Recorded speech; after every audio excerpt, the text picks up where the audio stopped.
everyone! Welcome back to Trothar Chronicles, where I have a piece of food in front of me that is very hot and I have to let cool. How's everyone else doing? I also have food, but I am being impatient and I am eating.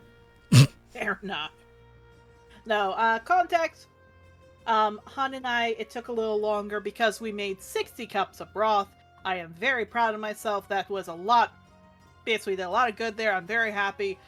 It just meant we were taking a very long to do that stuff. So, yeah, it was just going to take us a little bit. But we have good broth, very good quality broth that we can now cook stuff with. Like the beef bowl that Han cooked tonight. Mm-hmm. So, you might hear me chewing every so often. Like right now. Okay, so context for today, we have a fun little session to get to. And we might be starting the next mission because these, let's just say these, little, I guess competitions would be the best thing. Races, whatever you want to do, is not going to be as long as the other ones. So we will see.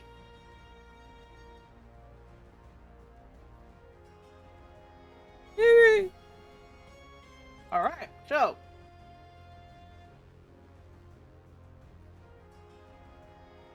I am very sorry. I thought like, oh, that's going to be fine. No, it was not. Okay. Okay. That's fair.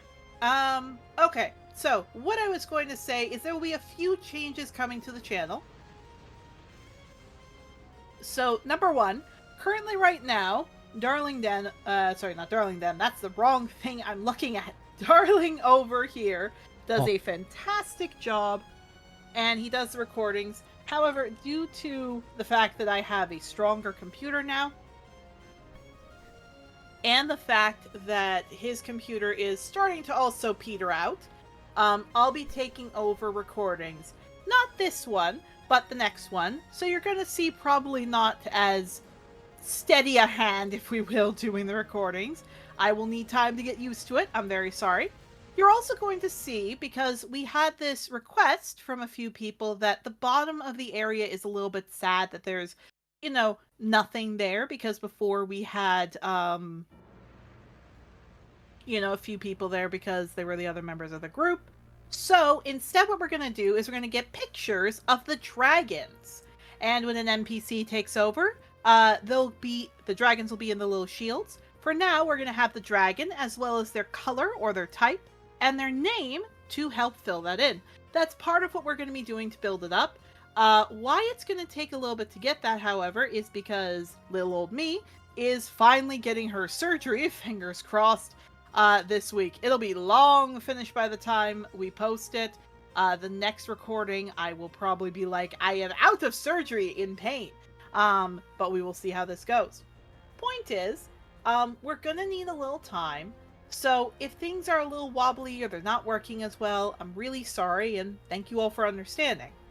For now, the only other big thing besides all of that is that the Wolf Tales video is almost done. Fingers crossed. I might take a pause from uploading Trothar just to give us a little bit more of a backlog, and B, to give me time to focus up on those the Wolftail video and then a few other Wolftail videos I'm starting to get ready. For now, I can't think of anything else. Players, can you? Buy my commissions. Piece of fatty beef.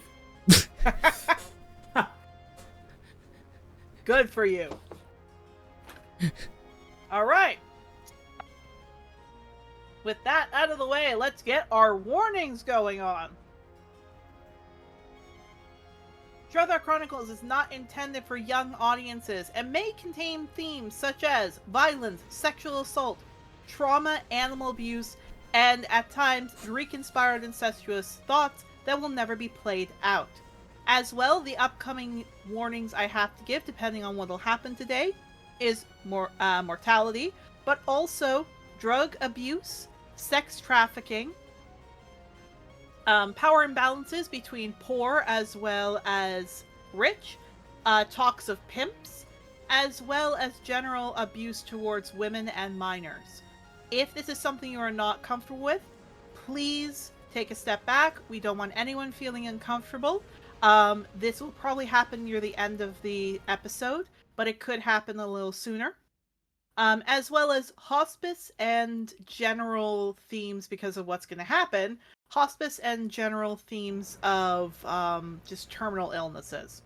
Due to the improvisation of the show and themes and situations, I can't always prepare for it, and I just will have to do my best. But please be advised that if something makes you uncomfortable, you can skip the episode, you can pause, you can do whatever you want. Please do what's best for your health, not what's best for, like, watching or anything else, because we care about you. We don't want you getting hurt. And again, viewer discretion is advised.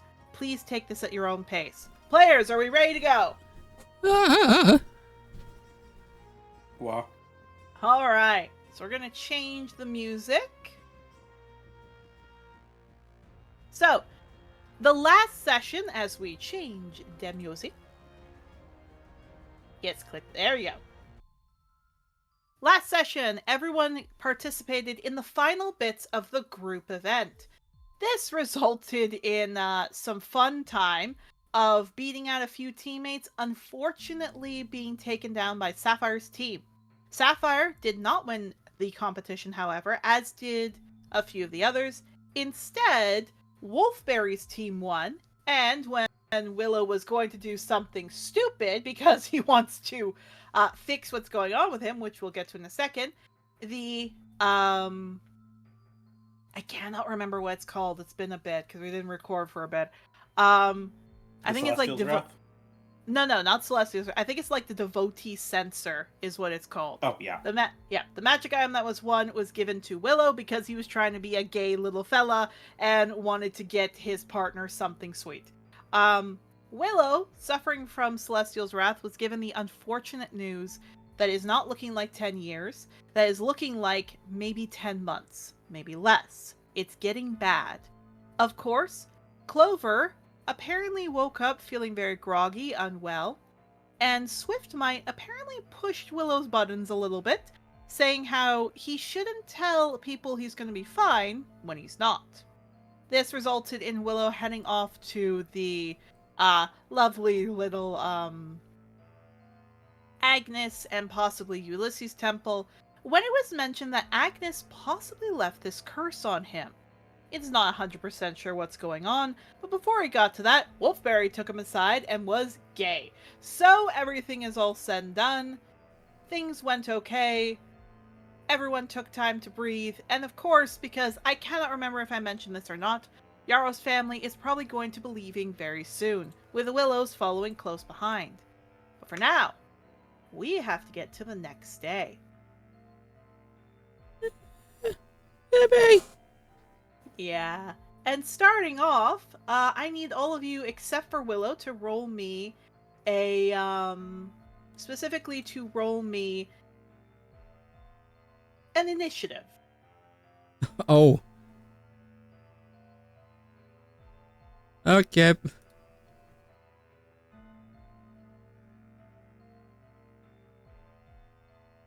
I have the roll. Okay. 21. 21? We are not bunking the beds anymore. That's I'm fine. I'm but- sorry. Look, I love that. I love the idea of Yarrow saying that and fucking Octavio being insulted. Like, okay, you don't want to sleep with me? Yarrow just points to the imprint in the ground of him falling down every morning. Okay, then you take the bottom bunk, I'll take the top one. I'm fine with that. That's fair too. Alright, fine, I'll move over here. Sad. Okay. It's also if one of us Well- has partners over. True. So funny you mention that. Because some stuff happened in the night. Octavio, we're going to start with you. Oh boy. So, Octavio, you wake up to something dripping on your face.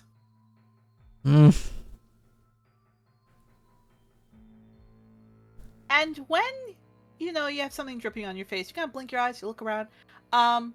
What's sitting in front of you is a cauldron, and leaning over you is the sock puppet thingy with the tongue that, no. ate a part of you before. He... You can't escape me, Kupo. God damn it.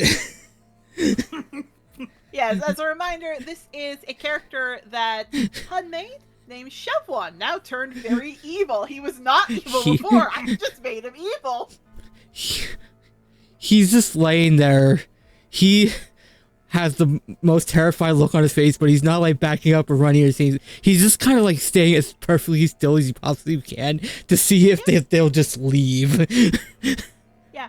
The thing is, your eyes open, and this sock creature thingy, whatever it is again coming out from the cauldron. The cauldron's at the end of the bed. You're at the other end of the bed. So its neck has somehow extended as it's just looking at you and smiling. This very big smile and goes, "Hi." He blinks at that, looks over at over towards the other side of the room to try to see if there's a way he could wake Yarrow up so he could see this bullshit. Here's the thing. Roll me a perception. Oh, goody. 5, okay.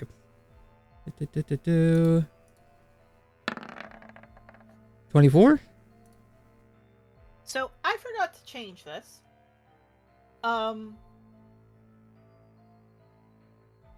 So first off, Clover's not there. The door to where the kids are open is open, and there's no kids from what you can hear. Because normally they're like a little, louder, or they're a little make some noise in the morning. It's dead effing quiet. And furthermore, the door to the room entirely is shoved open, almost broken off its hinges. But what you see in Willow's bed is there is a pool of black blood and what looks to be a hump of a large creature that you recognize is a Corinne. This is a nightmare. This is a nightmare. This is just a actual nightmare. Okay. Looks up at everyone. Hi. Hi. Nice meeting you again.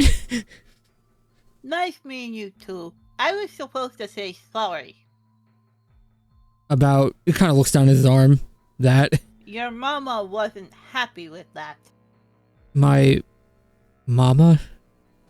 Mm-hmm. Very unhappy. So I'm supposed to say sorry.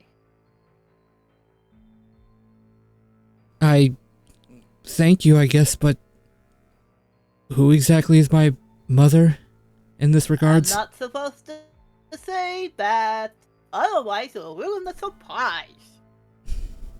I'm starting to really hate surprises, if you can't tell.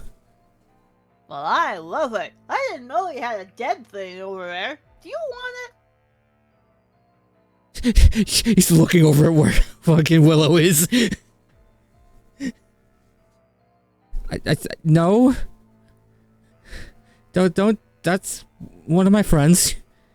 It's delicious is what it is. I haven't seen one in ages. You haven't seen one. Yep. When was the last? Anyway, it's dead, so you're not gonna want it. He's still alive. No, he's not. Blinks, looks over. What do you mean? Well, I mean, it's kind of alive. The bigger Corinne hasn't come for the soul yet. Some bird's flying outside. That would be Zagreus, okay. Much smaller. Smaller than... Shit. Mommy. Yeah, he realizes that's shit. Okay. But If you I'll open that make door.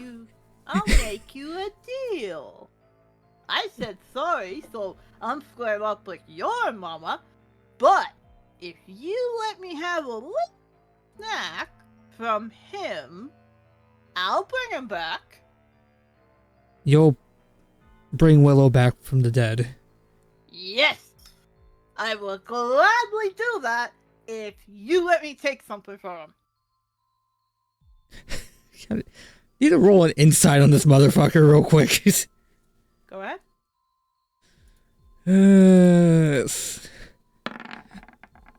Demonic Chevron is like the scariest thing imaginable, and I'm so glad Freya did not play this in my fucking campaign.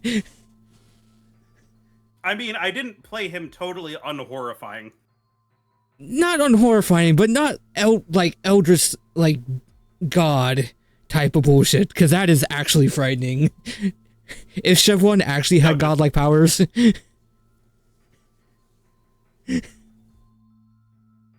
I mean, he did just eat entirely whole monsters. True. That was a pretty regular occurrence in combat. Because, I don't know, it just fucking worked, I guess. Fair. What did you get? 13. 13. Okay, so you're not sure if he's telling the truth or not. You're not. What you see, however, is he is far more interested in whatever Willow is that he wants to eat it.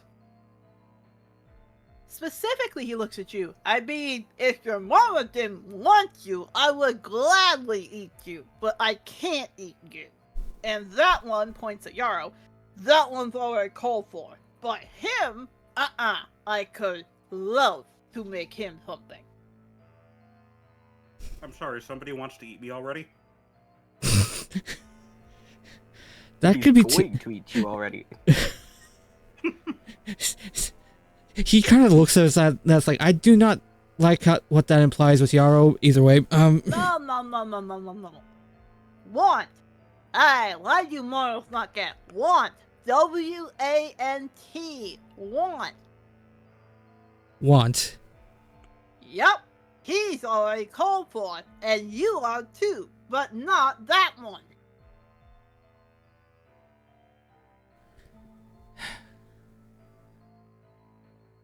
And I would imagine you would not be willing to let me talk with Willow over there to see if they would be alright with this arrangement.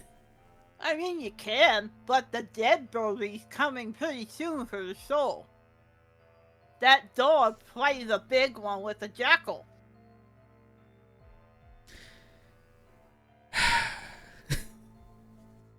Look, I'm not gonna take a limb this time.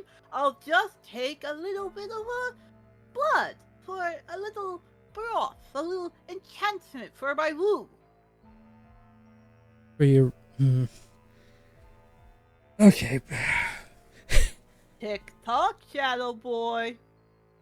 Shadow... Don't like the sound of that. Tick tock. I could also eat your tail again if you want. You ate my tail? Wait, he squints. Oh, you have arms.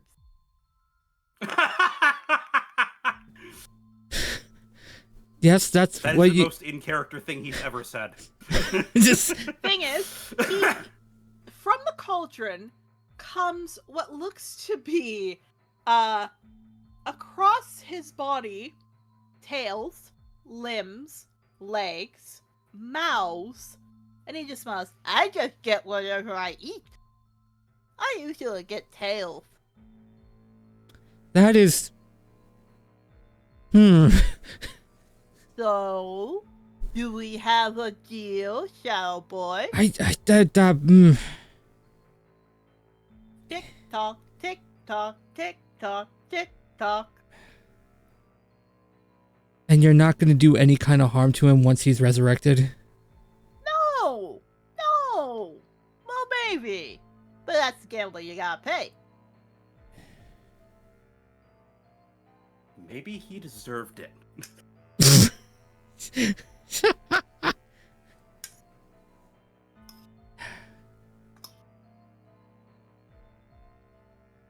Willow. Oh, good God.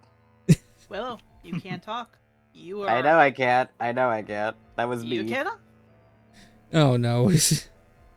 He waits for like 10 seconds before realizing Willow's not going to respond. All right.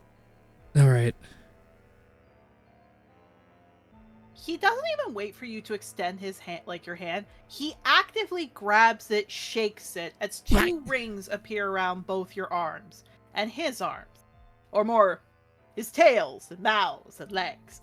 And he just goes all the way over to Willow. Yarrow, at this point, you get woken up by, please give me a second, 1 point of damage as a cauldron lands on your stomach.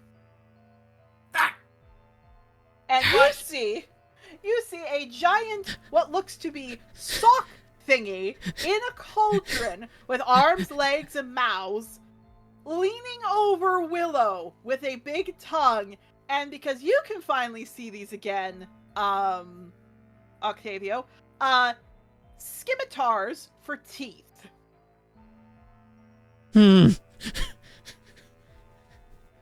He's just gonna stare, freeze for a moment, and then fucking scream. So you do. He ignores you. Willow, please roll death saves. Oh boy, 1 second. Han, I'm sorry. I'm just trying to make this interesting. That was bad. Wow. Okay, 1, 2. Yeah. Okay, you're fine.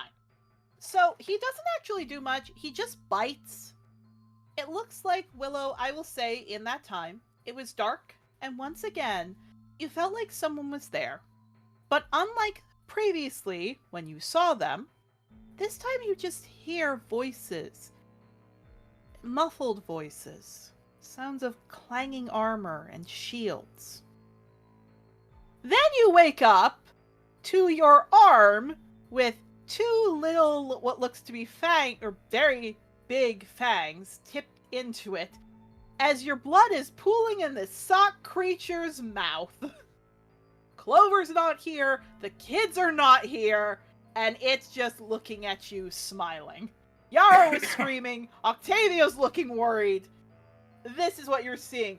Vulture, mind you, is hiding under your pillow. Hi, biting is making contact. I'm rolling an attack anyway. I was imagining you just going like, another day that ends in Y with me, okay. Oh no, I'm this just is imagining like the fucking. this is just Dipper straight instinct murder. I'm just thinking about the fucking like Dipper getting his leg chewed off by a wolf. This is better. I don't know why that made me think of it, but that fucking joke where it's like, would women choose to be alone in a room with a man or a bear? And everyone picks the bear. One picks the bears. Don't care, the bear don't care. I agree. It's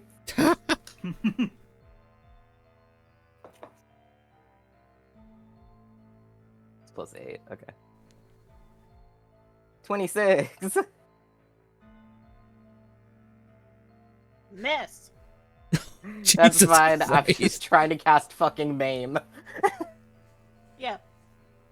The sabers come out. Willow, you're still coughing blood. You still feel it. You see it spin on the floor. You still feel like it's gonna come up. You still feel very weak. The big sock thing, however, because I'd love to say the cauldron is still on Yarrow, so it goes back in. Its little, what you think are arms, maybe their legs or something else, jumps, goes back to you, Octavio. He pours the blood from his mouth into a container. He smiles, looks to you. Thank you for the deal.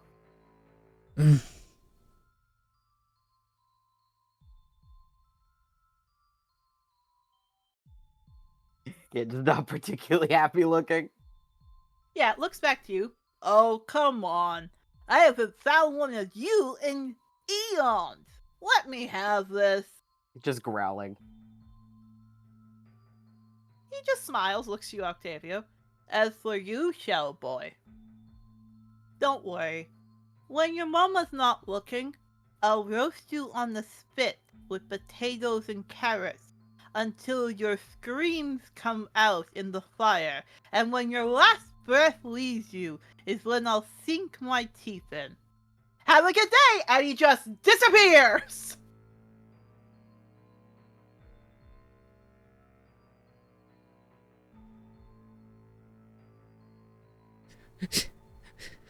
What the fuck? That was in character, by the way. I figured. Willow's still a little bit too panicky to respond to that, but if they could, they'd be like, yeah, valid. No, valid reaction. He says as he gets up and walks over to everyone over here. Indeed. Willow, please roll me a con save. Your con needs to be a negative. So wherever the con is, please roll a negative.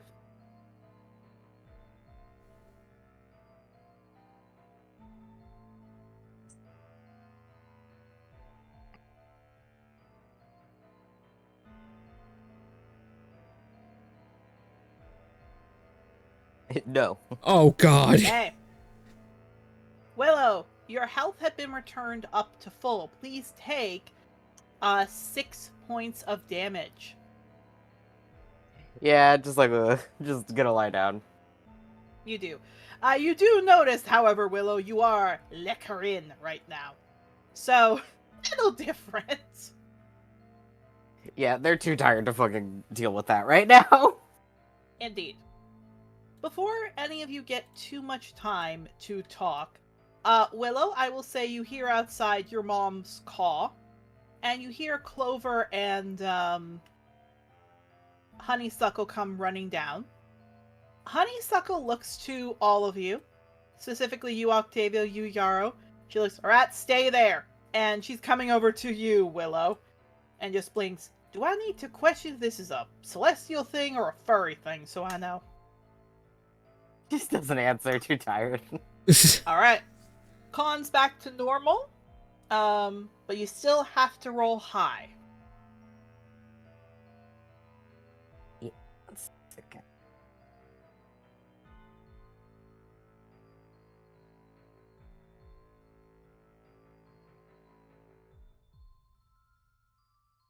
E.T. Not enough. Roll again. Please take 3 points of damage, so you should have 9 total. 14. 12 total. Keep rolling.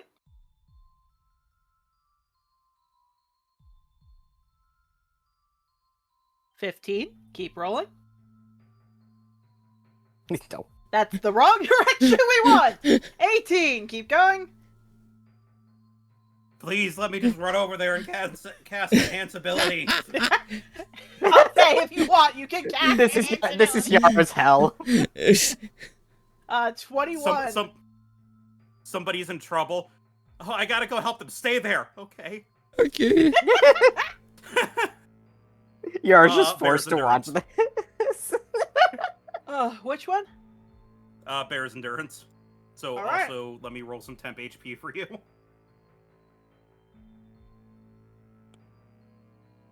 Just 2d6, right? Yeah, okay.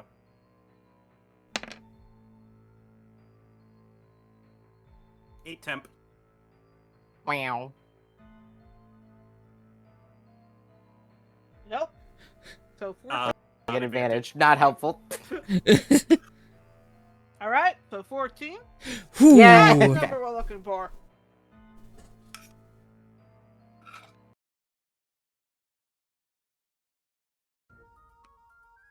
Yeah. So, Willow, finally you cough. When you finally do, there was a lot of noises outside, you guys realize, like low rumbling. After that, it suddenly stops. Yarrow, I will say this, the Clover looks very panicked, which you know that stress is not good for the babies, so would you like to go over and help Clover calm down? Yeah, probably. It's like, okay, a lot's happening. He's gonna be fine. He's stabilized. Deep breaths. Yeah, you don't get much time to talk because she immediately grabs your chest and starts sobbing. Okay. Okay. Yeah, he's just holding her and petting. Yeah, Honeysuckle looks... Normally she'd be like, what in the blind hell were you guys doing or anything else? In a very calm and very gentle way, she pets your head, Will, and goes, it's alright now. You're okay. Easy now, honey. Easy now. Yeah, they're just like, Yeah, she rubs her face. By the gods, thank goodness Clover got us here. The Celestials started to come out of the woodwork, if we will. She kind of looks back over at Clover, then at you. Don't worry about your kids. We have them over at the hospital right now. just nods. You are on bed rest today. Okay. And because Clover told me this, you are not gonna go talk to Agnes. Nods. Or Ulysses. Nods. Again, honey, I've never known a Celestial who played a curse to ever go back on their word. Well, there's one thing I know, and she looks sad. Every time these happens, you take about a month off your life, maybe 2. I'm sorry. Just nods. However, she pulls out a card for you. Looks like a piece of wood that's been carved with a symbol on it. When you have time to walk, which shall not be until noon, do you understand me? Nods. I have given you a medical card to go get some pain meds as well as herbs to help with stuff. I expect you to go get them. Am I clear? Just nods. Good. She gets up, walks out, and kind of mutters about, I'm gonna make Wolfberry sit on a hot poker for going out against Ulysses. And she just walks. Yeah, just like, god damn it. Jesus Christ. Yeah. Clover, after seeing Honeysuckle gone, comes over. She's gripping her chest. She looks pale. She, checks your face. Willow, are you okay? Yeah, I'm fine. You're not fine. Just shrugs like, I don't know what you want me to say. Yeah, she's teared up. She looks panicked. I should go talk to him. If I send a letter, he'll back Yeah. off of you. Yeah, I don't think he's going to. He might. You've I done mean- enough for me. Let me do something for you. It's not going to help. It's going to make me feel worse. Let's not do that. You'll feel worse, but you'll be alive. They're just shaking head like, let's not do that. She puts her ears down. She looks back at Yarrow. I was gonna compete today, but I'm not gonna do that if he's like this. You'll No, take my no. place, okay? Yeah, no, it's fine. Understand. Nods. She pets your head, Willow. I've asked Honeysuckle and Jocelyn to watch the kids, and Miss Coldduster too. You're just staying in bed today, okay? Just nods. She kind of looks to her hooves, and then looks to you. I'll be right back. I just have to go talk to Strongmight, okay? Just nods. And she puts her head to yours, and she runs out of the room.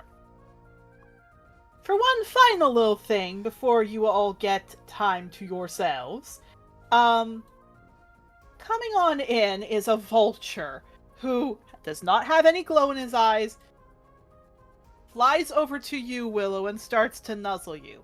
A dog and a jackal hop in as well.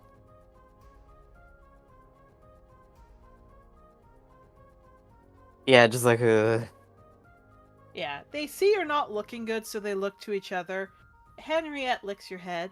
We're just gonna be patrolling the yards, alright? We'll come right back when we can. Zacharias looks anxious. She nudges him. Jamal looks between them. I can watch him. Kind of looks to you, looks down at him. How about we patrol together? Then we'll come back. Jamal nods. Zagreus looks uneasy and flies out. Now you all may interact. I'll be right back.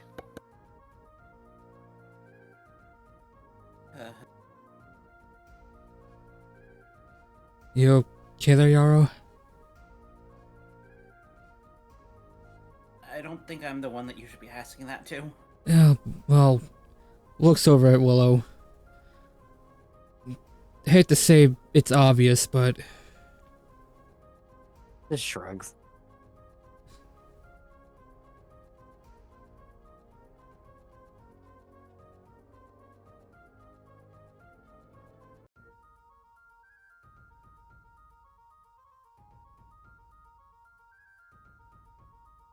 plus I know that he's probably tired of hearing people ask him that, so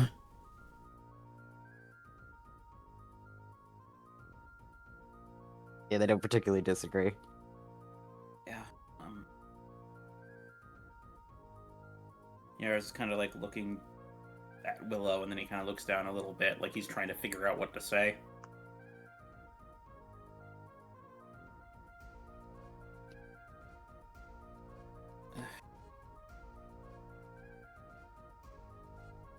There's gotta be something that we can do to help this, though. might have done that. What happened when we woke up? So that thing that jumped on you and bit into Willow over there was the same thing that, I think this was like a couple weeks ago at this point, bit off my arm and then regrew it.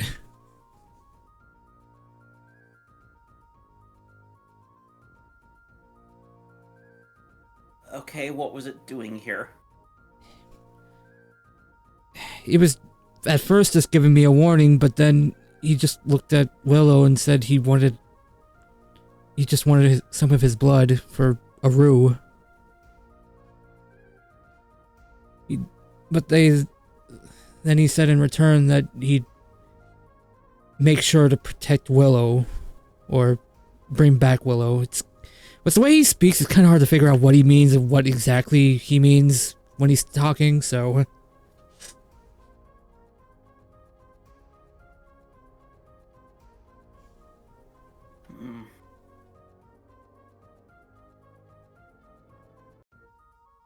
I feel like that blood is for something much more sinister, but...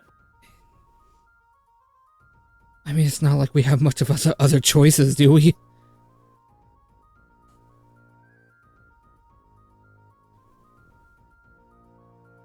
It kind of looks over at Willow, I'm back. plus Willow's here has basically just made his peace with everything, so... He's distressed. It's saying, what other choice do we have? And then I'm holding back Willow saying, well, death is a choice. do it, dude. He's not gonna say it, but like, thinking it. Because he knows that the people in the room are genuinely caring about him. It's not even that. It's the people in this room are not as chill about death as I am, and they're not gonna accept that as an answer, so I'm just gonna move on.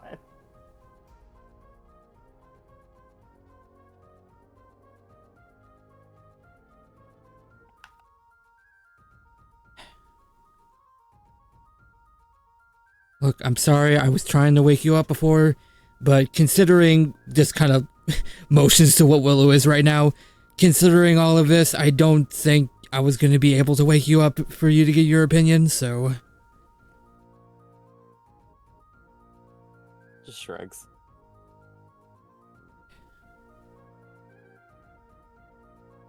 All right. So,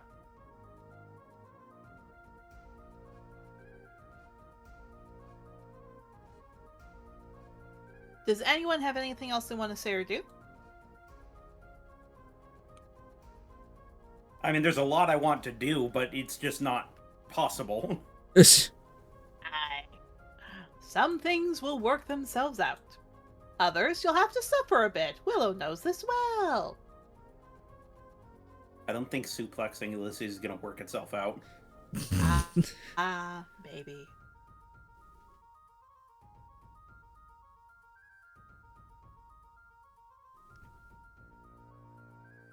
All right.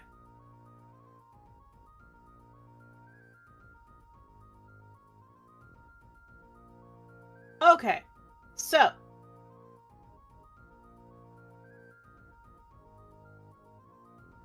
The main thing is that there isn't much to do. Octavio, you have the day to go figure out whatever you want. Breakfast might be a good idea.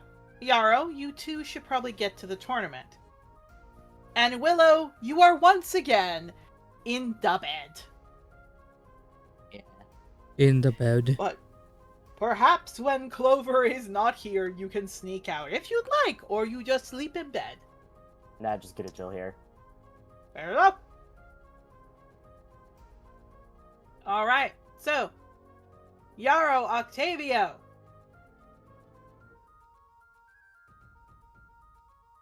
I forgot to call out odds or evens. 1 second. This is Starling, odds or evens? odds. Evens it is. We'll do fight 1 and then Octavio's turn, and after your turn, sweetie, we'll see if you want to do anything. Yeah. So let's get some fight music going in here.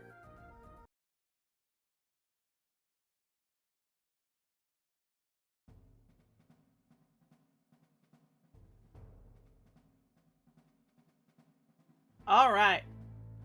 So, as we are just getting these set up for characters and all that, so we're not having to do, like, an entire round, if we will, again and again and again, because that would be a lot.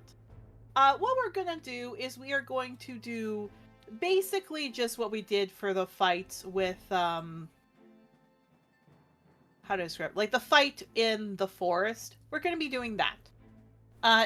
It's just going to be d20s to see if they hit or not. There's been a general AC set for all these characters, and a general AC set for all of Team Undergrowth. Speaking of Team Undergrowth, when you come over there, because I assume you're heading straight there, Yarrow. If I am wrong, please let me know what you're doing. He's getting his stuff ready, and then he's gonna be a little, like, melancholy and distracted, but yeah, he's gonna head over. Okay. It sounded like someone talking. Bless you. Sorry. And thank you. Alright, so. As you get there, Team Undergrowth looks a little confused, because they don't see Clover with you. Cedar comes up, looks... Everything okay? Willow's having another episode. They look a little upset, and they just bow their heads. Cedar looks... Craig, I will say this, looks a little calmer. He still looks a little uneasy. Cedar looks over to him. Sorry, buddy, you're gonna have to fight today. Cedar nods.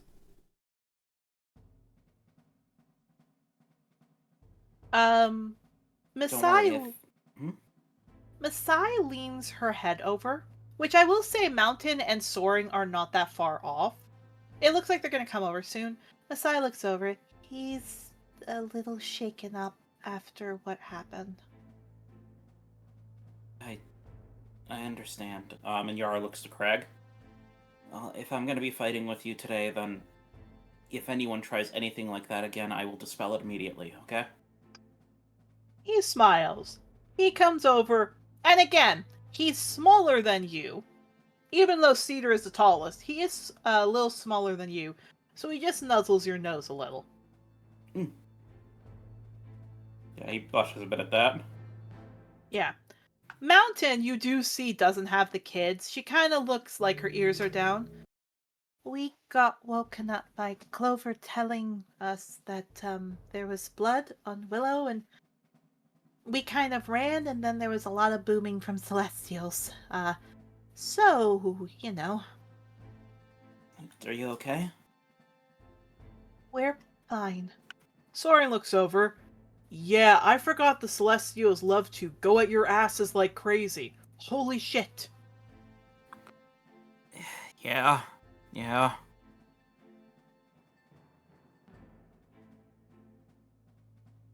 Trust me when I say a lot of stuff in my life is not my choice. She nods. Soren chuckles. Well, you better be able to fight. I want a good fight when I end up kicking you on your hide. Oh, you're competing today? He nods. He gives a wink. You betcha. You're just not fighting us right now. Ah, right. Yeah, I'll make sure it's a good one. And he kind of like nervously smiles and nods.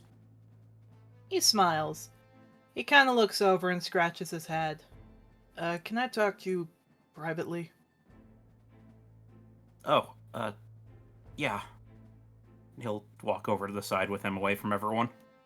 You do. Once you're away from everyone, again, you see Mountain is looking a little anxious. Soren looks to her and then to you. She's a bit scared without the kids here. I'll make sure she's fine. Are they with, Honeysuckle, or...? Yeah, all the kids got sent to the hospital when Willow started coughing up blood everywhere. No, that's fair enough. So I have to ask a question. Yeah? A few questions. Alert you of something and ask you something. Does Ruby like to steal things? Ruby? Or any of the little kids? Not that I know of. He scratches the back of his head, 'cause,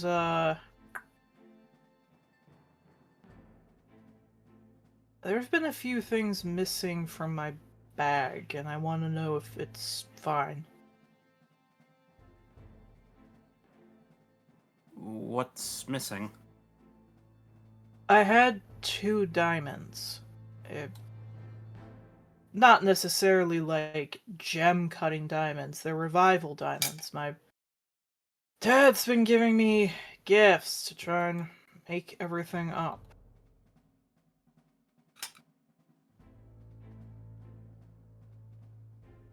Anyway, they're missing. So I wanted to know if you knew where they were. I remember old Ruby liked shiny things, so I just wanted to know if maybe you knew if she was doing that. Not as far as I know. Nods. Yeah.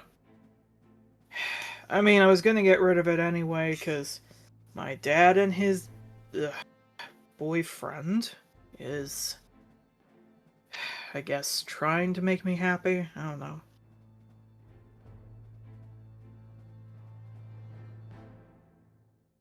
Right.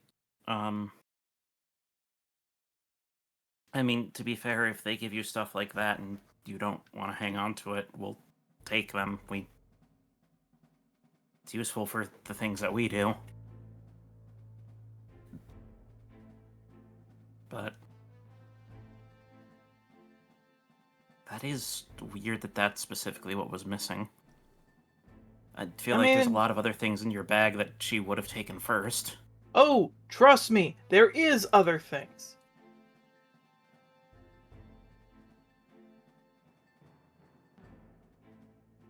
Hmm? Sorry, I was just swallowing there. One of them was actually my notebook. I don't know why she'd take it, but it's not there. Your notebook? Yeah, it just had some stuff I wrote in it, but it's not that big a deal.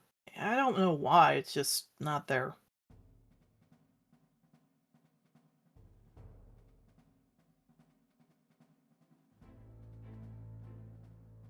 That is really weird.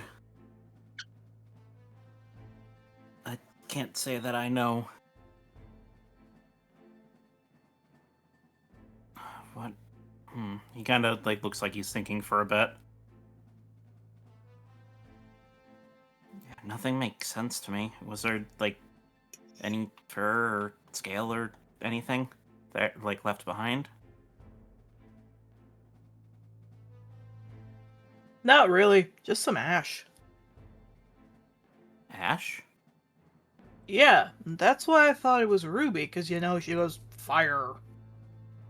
I thought it was maybe Ruby. But if it's not, it's fine.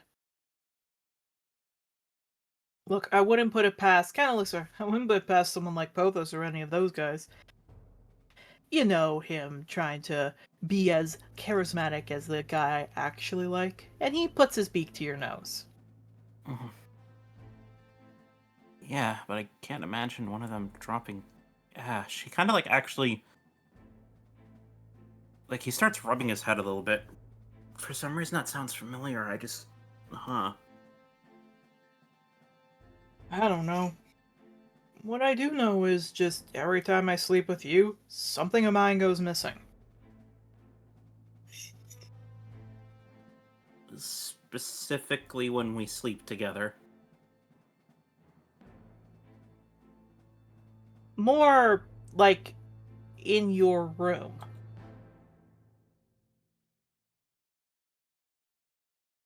Huh.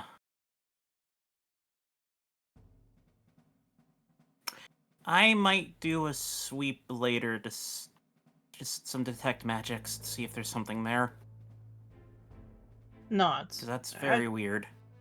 I trust you. I just no idea, you know? Yeah. Now that is concerning that it's happening specifically in our room.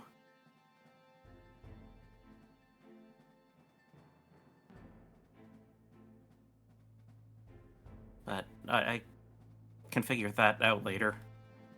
I Yeah, actually it don't gives even have him- that spell prepared today. Yeah, it gives a nod. Look, I have no idea. But what I do know, and he boops your nose with his beak. You're gonna be fantastic. Just make sure not to get too hurt. He gives a wink.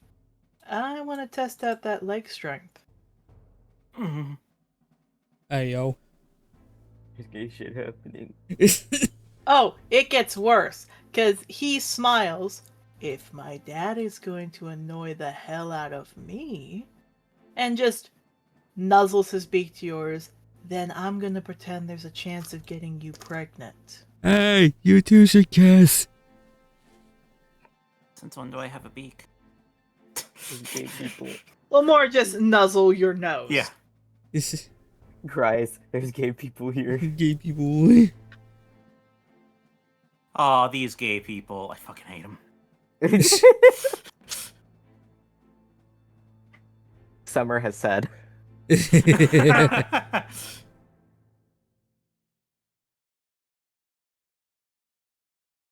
The your name suits you.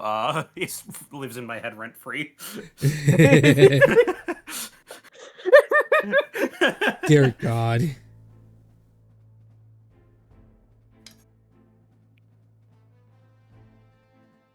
One moment. I love playing characters that are bitchy. but like wine mom bitchy.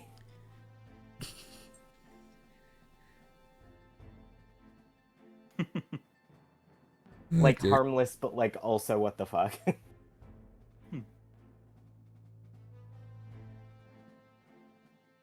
See, that is a you thing. I like a different character, but fair enough. I love playing bitches. Where are my bitches? Exactly. Alright, so. After he's done, he kind of gives a wave. He chuckles. See you later. Yeah, see ya. He smiles and walks off. Alright, Cedar looks over. Okay, so you're gonna need to be in the middle, or you're gonna need to be up front. He kind of points over. Snowcap's gonna be our main base. Messiah and I are middle. Thomas and Craig are going to be front. Clover was supposed to be in the back, but you can be either back or middle, okay? Even front I'd be happy with, but point is, pick a side. I can be a little bit more towards the front, so in case something happens, and one of you doesn't need to run up to help Craig or Thomas. He nods. I have healing and summoning prepped for today, as well as some defensive magic. He nods. Tuffy's staying back today. Okay. Poor guy got hurt in the night, so we're just letting him rest up. Hurt in the night? Yeah, we think something bit him. Bit him? Yeah, in between his paws. It's fine, it's just, it kind of hurts his paws now when he moves. That's strange.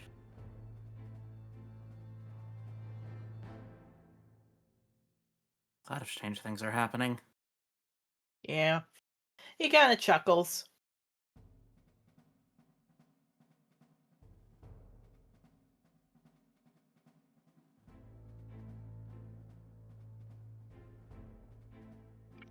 Well, I'm all ready to go. Indeed. The two hawks call out, "Alright, folks, it's time for some fun! Let's have ourselves a good old fight in our group fights!" People cheer, the others nod, and a team that hasn't won too many fights, you hear come over as another hawk goes, "First up, Team Hot to Trot!" So, Yarrow, let me get them here.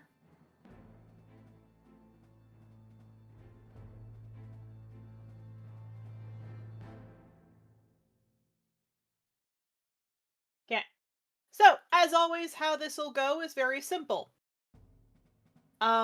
It's basically each of them have a health bar, each of them has an armor bar for what's going on here. The idea is very simple. Land a hit, a third of their health is gone. This one is knockout, not to 40 hit points. Because God knows I'm not going to have an entire fight where you do one move and then an hour later you get to do another move. Yeah, no, that's fair. Alright, so how this will work is I'll be rolling a group initiative up there and a group initiative with Team Undergrowth. So, Yarrow, please, if you will, roll your initiative to start us off. You got it.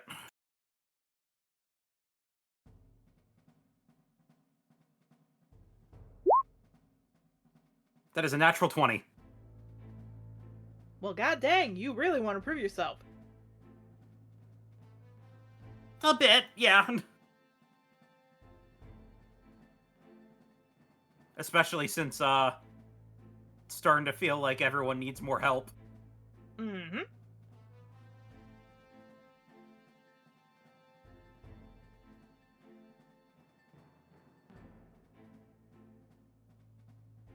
Okay, Team Undergrowth is at the bottom.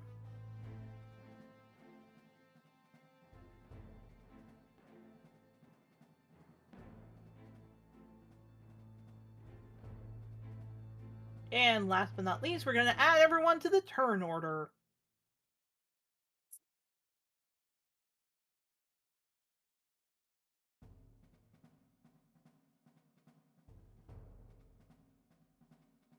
And we're just going to add the goat to the turn order. Mostly just because then it's just they all go at one time.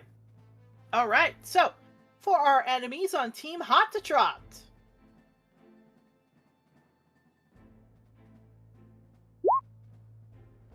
Six! Okay, they get freaked out by a femboy. That's what we'll say. They get freaked out by Yarrow. I don't know, they saw him kissing, soaring, and they're like, the Christianity within me comes over. I don't Gay know. people are scary.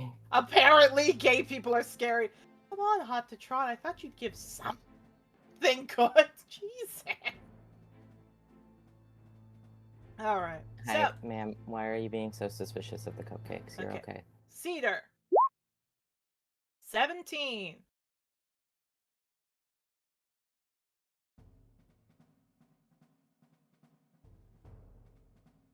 Crag. 17. Cedar's going first.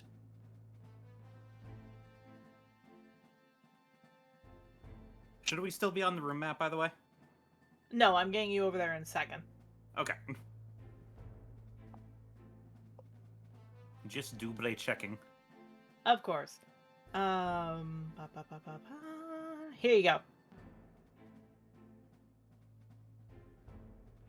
Obviously, move yourself however you'd like. I just put you there.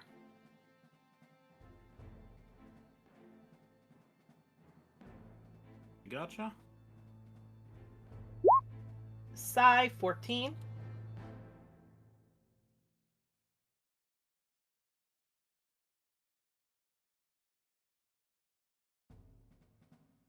Snowcap.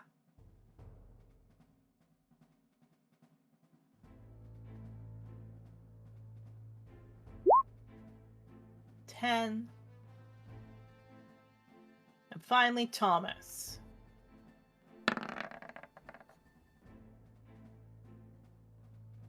10.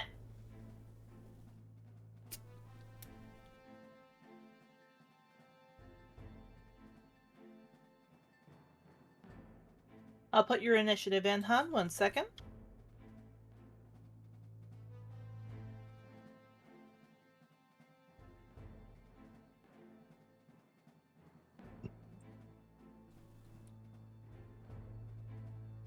All right. Okay, is the map ready? Are you ready, hun? As I'll ever be. Good.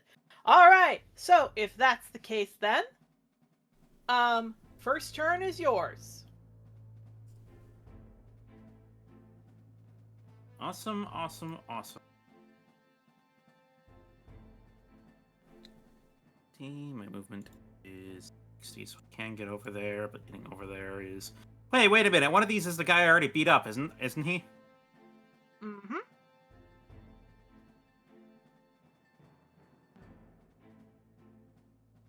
This is his team.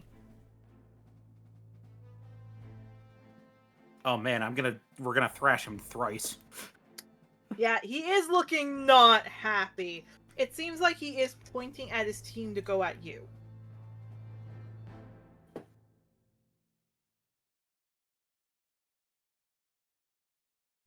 Yeah, he sees all of them kind of looking at him. It's like... Okay, then. He was reaching for his sword, and then he just kind of, like, looks at them, and he takes his staff. Tidal wave. Good. What do they all need to roll? 30 feet wide, 10 feet tall. I don't think that's going to hit the people in the back line. That is...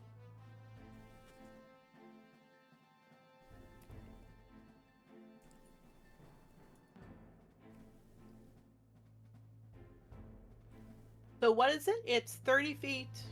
30 feet long and 10 feet wide. Which would be 2 squares. So... And are you casting it on them, or are you casting it... Oh, no, I'm casting it on the front line. So you're casting it right here. Yes.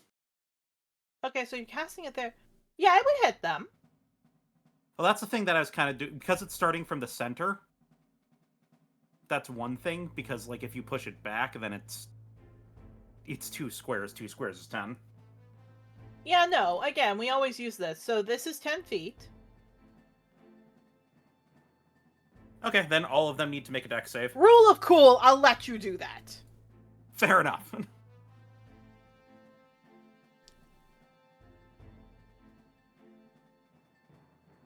Yeah, this is Okay. worth a 3rd level splot. Right, we'll just do a general here. 18.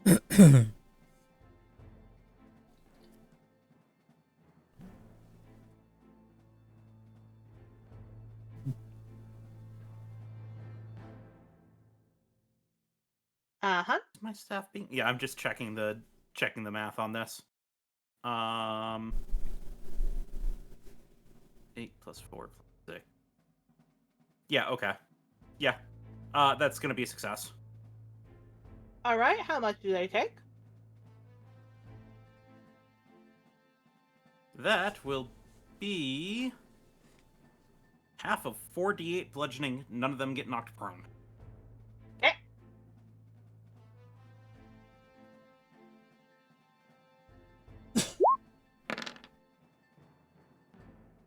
So that's still 12 damage to all of them. That's actually a really good roll. That is nothing to sneeze at. That's a damn good tidal wave. Holy shit.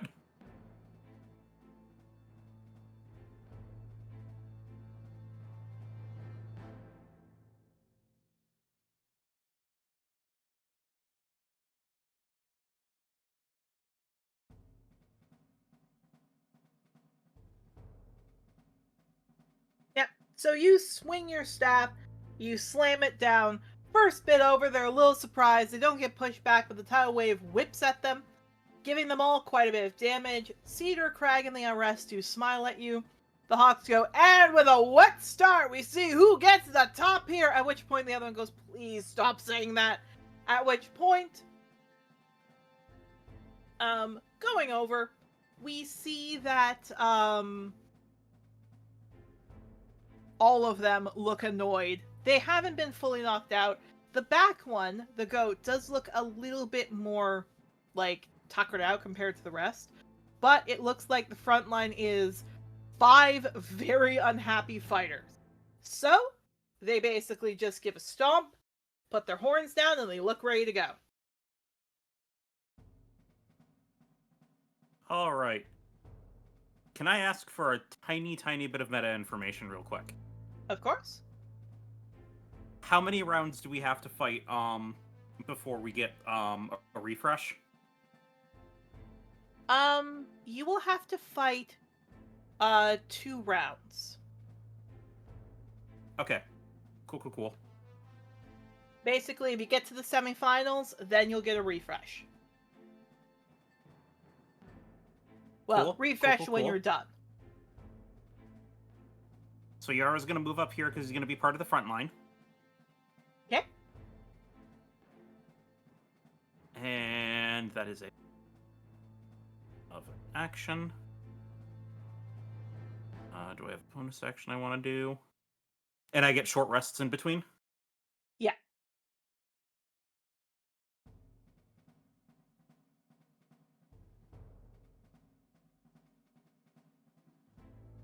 Okay. Remembering how to play Yarrow because it's been a while.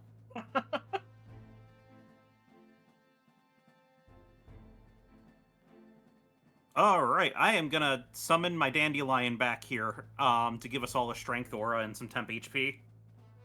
All right. What do you need?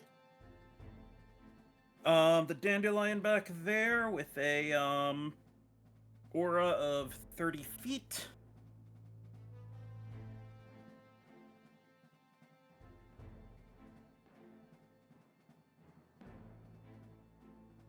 And all of us are going to gain 5 plus druid level, 11 temp. All right, here we go. So where did you want it? Let me do some measuring. I hit the measure tool. Right there is perfect. All right. Okay. So I'm not going to put the health in because they don't have health right now. They just have 3, like 1, 2, 3 in them. Oh no, that doesn't but I help. will- This is the totem summon. It doesn't have health at all. No. I meant Crag, Cedar, Thomas, Masai, Snowcap. They don't have health bars. They just have the number 3 in them. Because this one is just 3 hits, they're going to be down, kind of idea. Then can that bring that to 4? Yes, that's what I was about to say. Is they're Okay. not going to have health bars. It's just going to be that they have 1 additional. Mostly because, again, to cut down on the amount of time with the fight. Mm-hmm.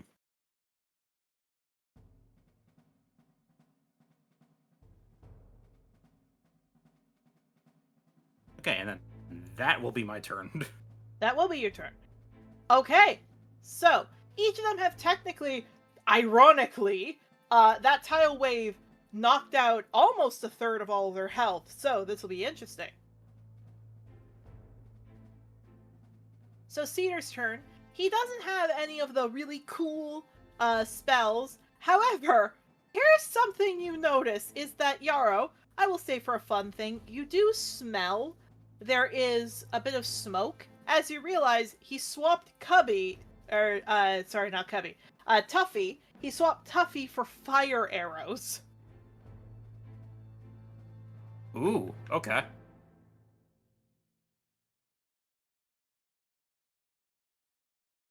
So he really gets 2 arrows set up, and now we're gonna fire 2 times. So we're gonna aim for the centaur and the minotaur in the middle.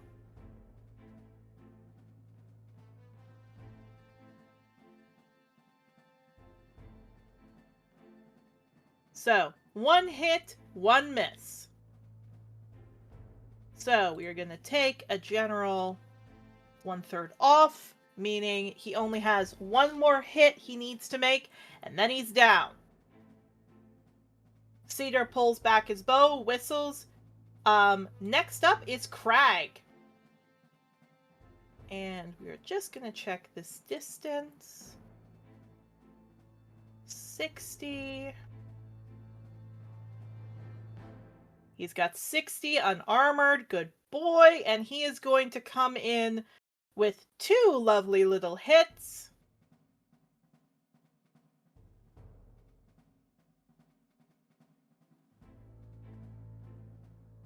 Which is the charge.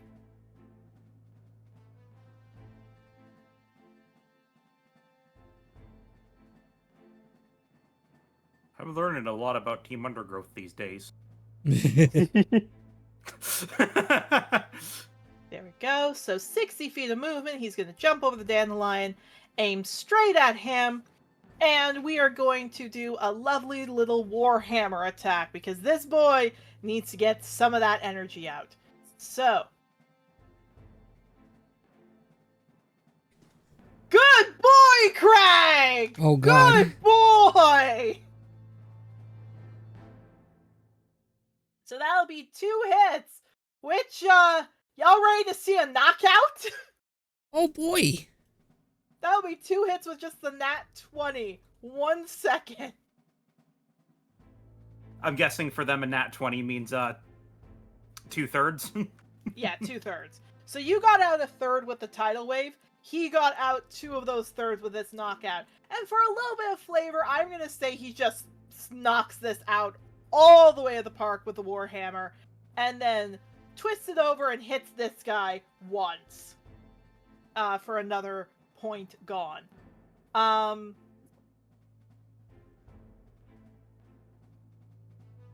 And actually, wait, no, so you only take additional damage, so no, he's good.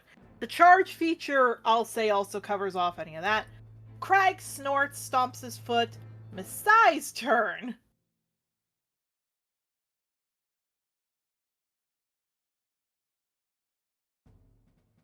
So, Masai... Yeah, she's gonna do that. She does not have as much speed. But what she does have is a certain weapon to help her out. She has a halberd. Oh. You can wield a halberd? Or sorry, not a halberd. A quarterstaff, a very long quarterstaff. Because I believe, did I give you that, baby? Did I give you that feature? I need to check. If not, you're gonna do something Polar Master? else. Yeah, I just need to double check. I did not! Okay, never mind. She does not use Polar Master. She does, however... Oh! That's it! That's what I goddamn wanted. She doesn't need a pole arm, because specifically, head swing. Giraffe heads act like a pole arm. That's why I was like, okay, she can do something with her reach. What was it again? Alright, head swing! she can just headbutt them. Okay. So. Also, I forgot Craig has advantage on this. We'll give it to Masai. She can hit 10 feet because headbutt acts as a pole arm. Let's see if this hits. She only gets one attack. Ba, ba, ba, ba, ba. 18 on the money. One down. Or not down, but very close to it. Minus. No. If it hasn't been obvious, I haven't looked at Pecora in ages, so I'm like, I know it's something with Masai. What the hell was Masai's again? Oh, right! I can make them hit from far away! Because if you've ever seen giraffes, they can crack ribs! Oh, Nelly.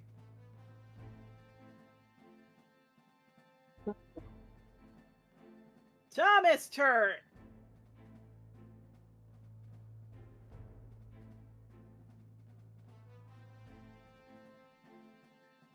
Okay, so he's going to use his short sword, and just like Crag, he has a whole lot of speed. So he can go here.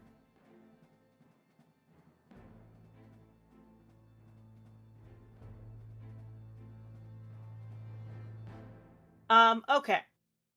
So,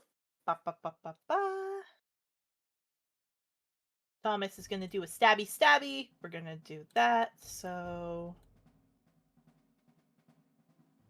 that's one stab on the money. Good boy, Thomas. We are fucking decimating these people from the get-go. Holy shit. Yeah. To be fair, this is so it's not like the actual fight. It's just like, let's do this. But yes, you guys have also been rolling good, so I'm happy about that. Ow, that hurt. I hit the funny bone. That's not funny. Finally, Snowcat. She kind of looks over, sees you're doing okay. She seems fine. What she does, however, is it looks like she's getting herself ready. So she's holding her action until they come closer. So one held action. Now it's their turn. Mm-hmm. So again, to make things a little smoother, we're going to say each of them have the same, specifically because most of them do. Each of them has the same kind of attack because it's mostly a group of fighters. So, we're going to go here.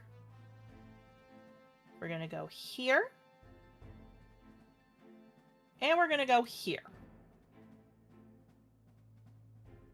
So, 2 to Thomas.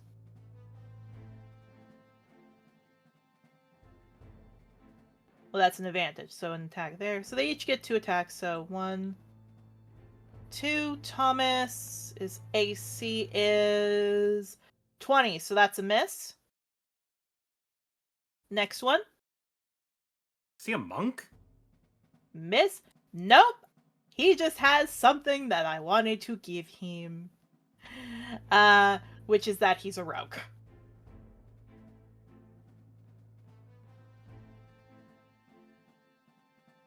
Oh, he's probably got bracers of defense. Okay, gotcha. I'll double check. Yes, he has bracers of defense and a stone of good luck. Yeah, that would do it. That's a good combo. Yeah.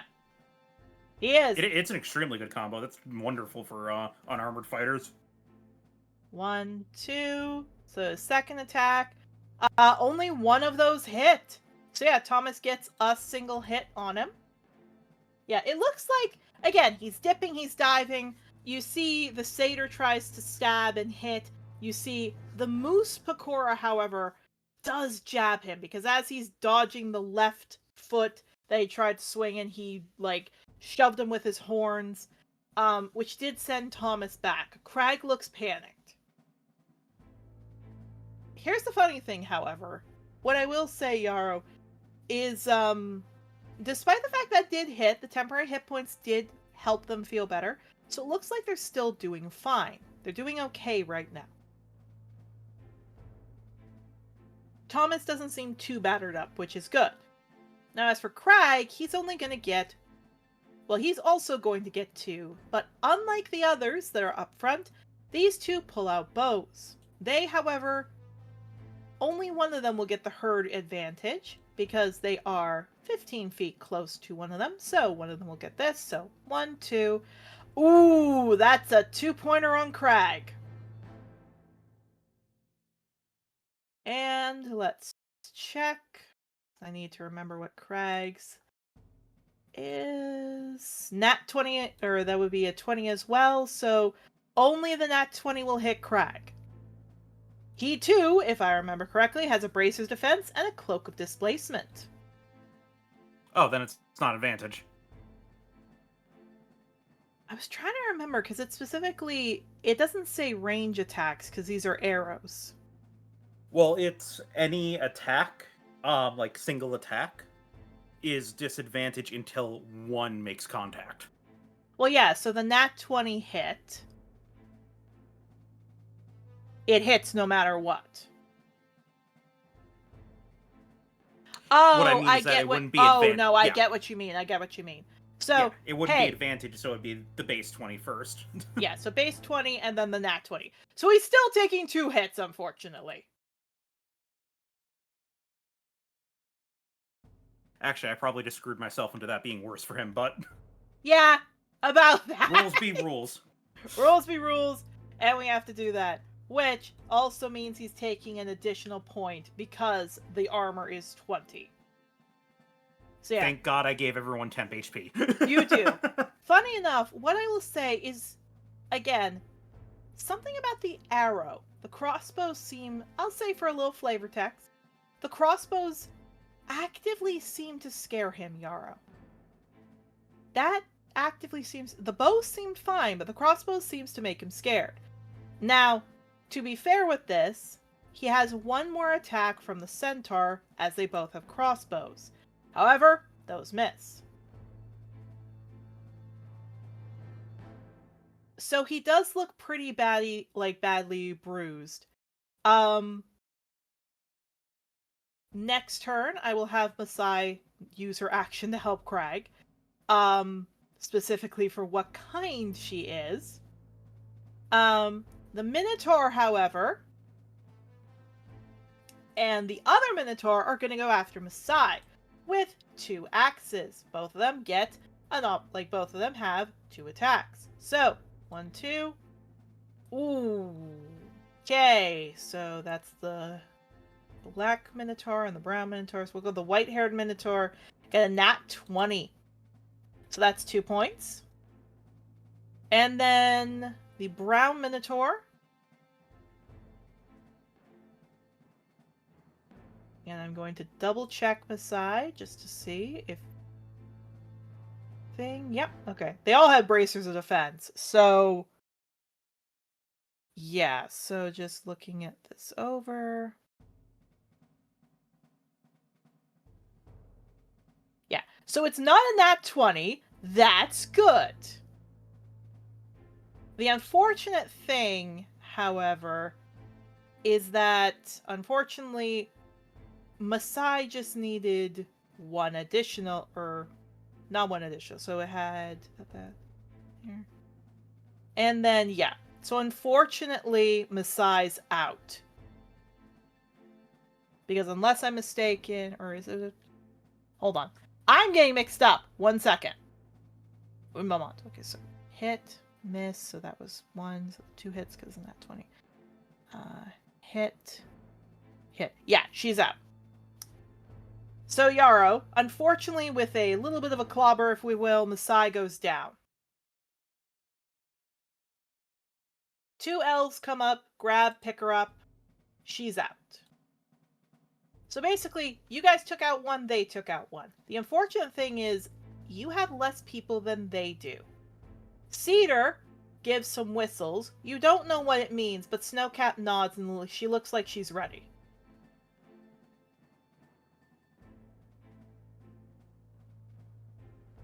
I hope to God she has Radiance of the Dawn, because that would be fucking hilarious.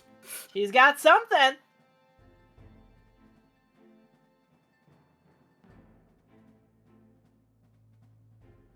All right, Yarrow, your turn. My turn. Those crossbows are an issue. Yes, they are.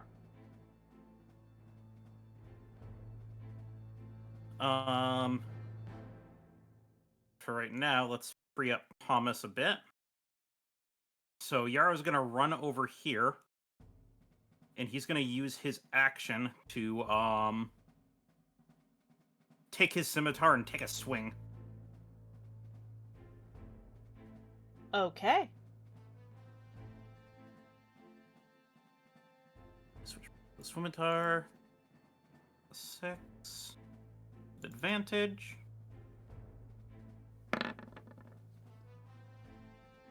Wow. Good going, Yarrow. Jesus. Okay. Unfortunately, no.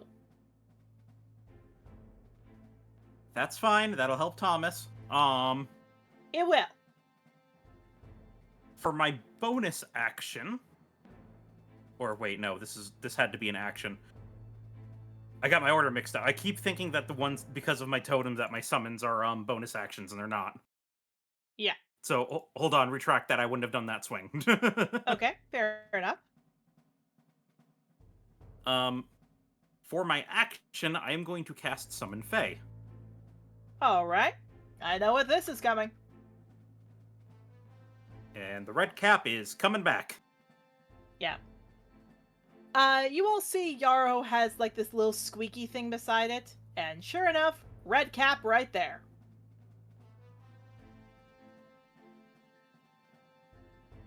Which I will say, it does. The centaur looks at it, seems unnerved. However, the lovely little satyr actually looks happy that it's there until it realizes, oh shoot, that's trying to kill me. Not you. Fair enough.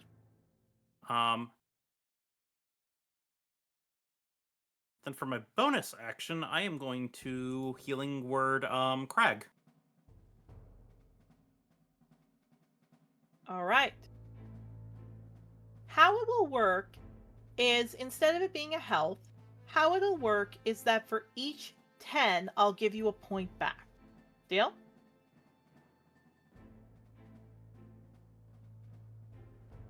Fair enough. Not gonna be able to hit 10 though, but be a d4 plus 4. So 7. 7. So I'll give you 1 point back.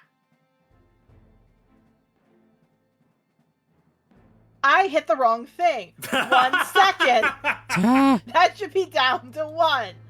Plus 1. I was like, yes, the number is 7. Wait.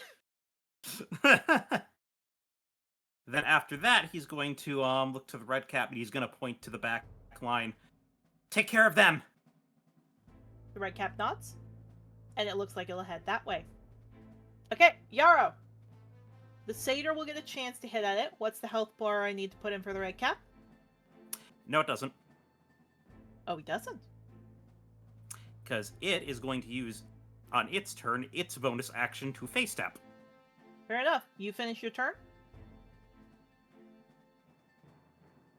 I have finished my turn, yes. Then it's his turn. So, face step where you want it to go. We'll have it go right here. All right. And then because it face stepped and it is a fuming summoned fae, it will get an attack with advantage. All right. Roll to hit, please. 9. Okay.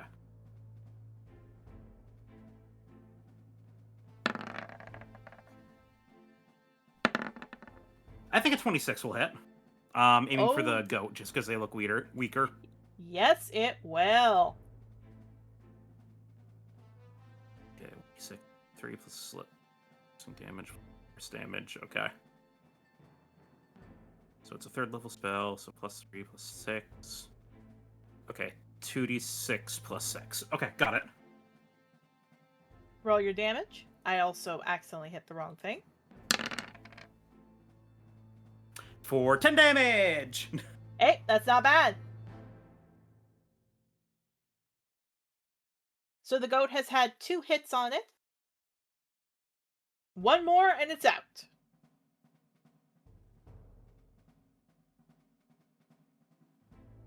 Okay, and that'll be its turn, so yeah, that'll be the end of it. All right. So, Cedar and Snowcap nod to each other.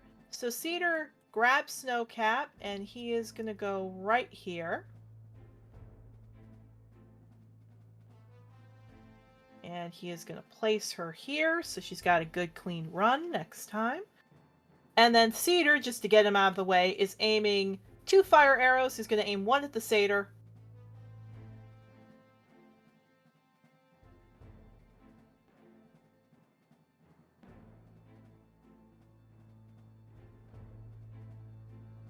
Yeah, so 1 misses, 1 hits as the satyr goes down. Again, there's a horn blare. 2 elves come in, grab them, and head out.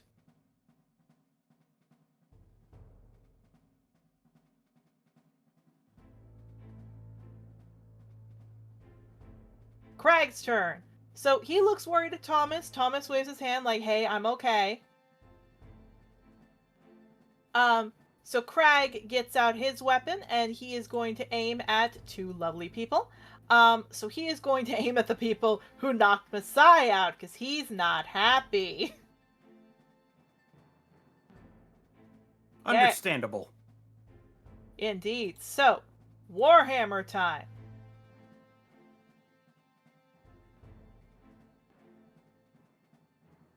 So he's going to aim, because he's with his herd, he has advantage. So 1 beside him with just Thomas. So 2 hits.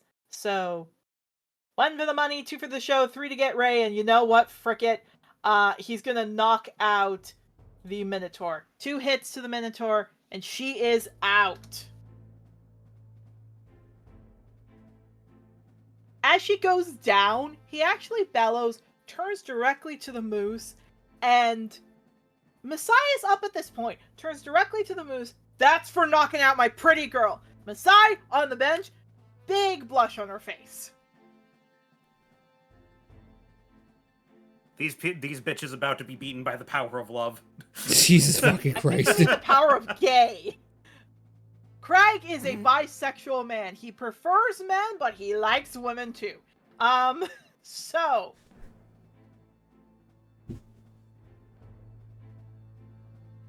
Masai is out.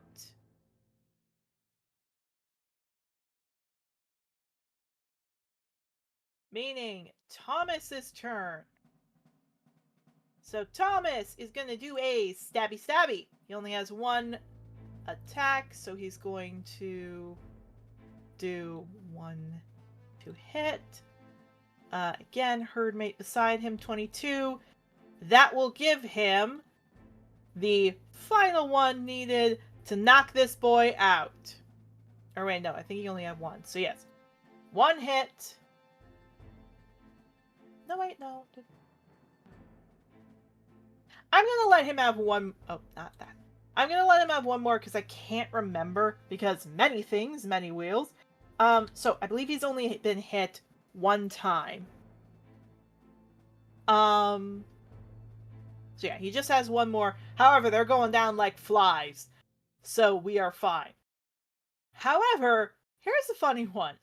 Snowcap, after getting dropped down by Cedar, runs up, sees you have the situation settled, and pulls out a warhammer. And somebody died. Who died? Oh. Ah! Oh boy. I believe Caleb's internet died. Willow is dead. Well, is dead. Well, I mean, it's thematic. It's thematic for today. Oh god. So Snowcap is going to pull out a warhammer that shines bright, as a smite is going to be added onto it.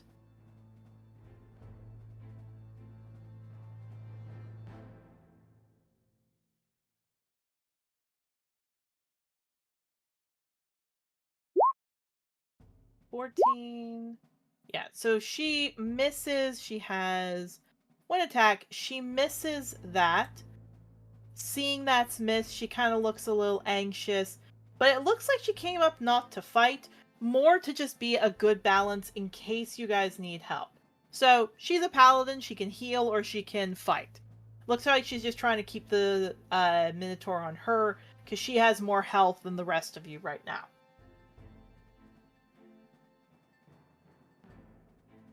Alright, these guys' turn. So, as always, these guys get 2 attacks. So, the moose is going to go down to the 8. There we go. So, 1, 2, because its herdmate's nearby. 1, 2. So that's 2 hits. He's going to give that to Crag to knock him out. Get the big one out, if we will. Knock him down. Alright, goats are aiming 2 shots. 2 specifically because they see there's a paladin. They're going to aim their shots to her. So, 1, 2, 1, 2. Oh, wait, no. Crag's would be flat. Right. I am sorry. So, Crag's back in. He only has 1, I believe. That is my fault. So, he's got 1 left. So, yeah, they're going to aim 1 at Crag.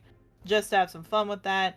Going to aim 1 at Crag, which is a hit. So, then that will go down. That means 1 aim there is down. And then that means the next one will go, let's say, to Snowcap. So that's 1. I apologize for being very frazzled. These big fights are sometimes a little scatterbrained, if we will. Okay, so that's the goat done, and the centaur done, and finally Minotaur up front. 1, 2, and 1, 2. 1 hit. So Snowcap now is 2/3. Okay, Yarrow, your turn back up. And with the temp, the dandelion doesn't keep healing. It's just it gave stuff, correct? The other thing that it does is it gives people advantage on strength checks, but that hasn't come into play yet. Okay, fair enough. That's what I wanted to check. All right, your turn, Yarrow. Back up to the board.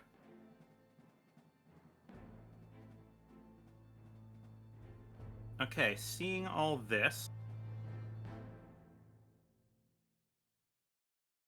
he's going to move over here, and he's going to take a route to, make sure he doesn't get an attack of op from the moose. Yep. But as he's running, he's going to take his staff back out. Or actually, technically still have it, because he hasn't put it away yet. And we are going to not even use the staff. He's going to throw a produce flame at the moose. Okay. That's what I'm getting at. Does the moose have to roll anything? No, it's a range attack, because I'm basically throwing a fireball. 15? No.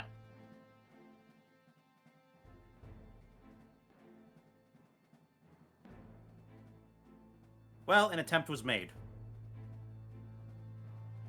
That being said, with Yarrow's turn over,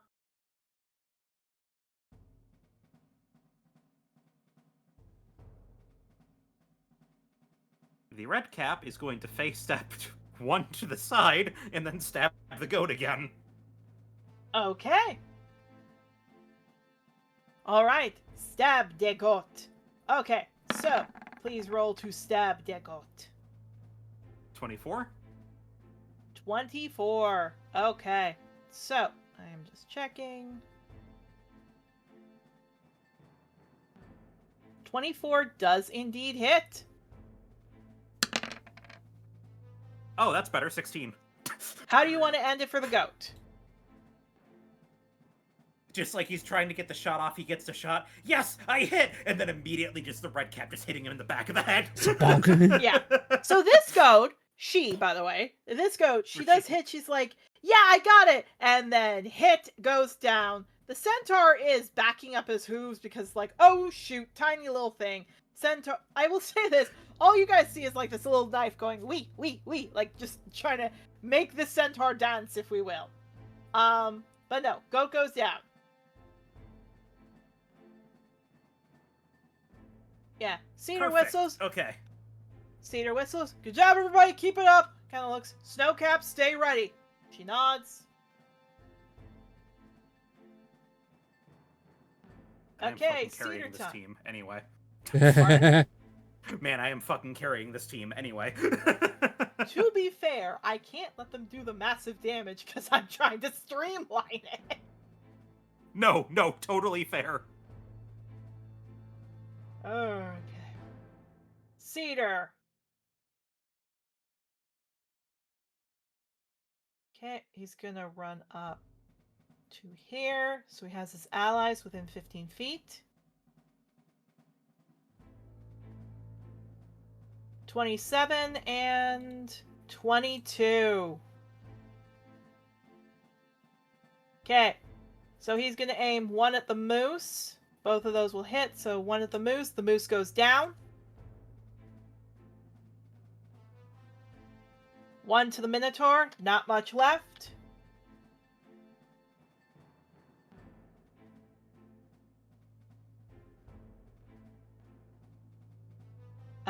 Then we are, so Crag's out, then Thomas's turn. He's gonna run over here. Stabby stab.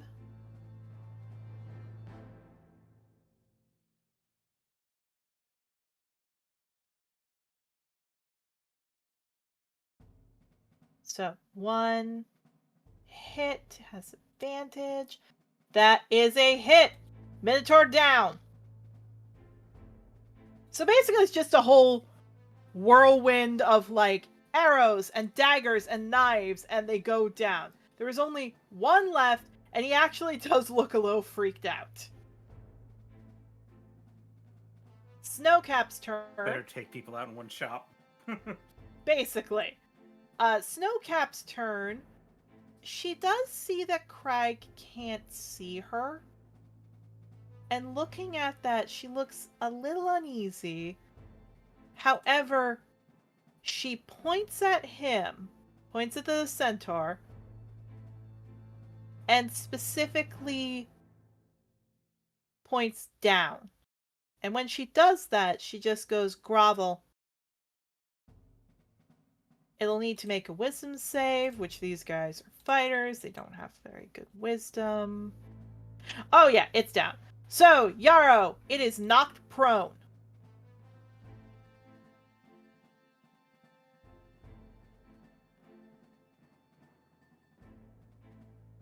That is easy enough. Yep. And just checking. The spell's no effect. It's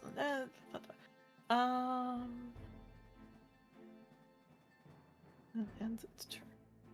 So, basically, all it can do is it can just stand up, and that's its turn. So, Yarrow, back up to you.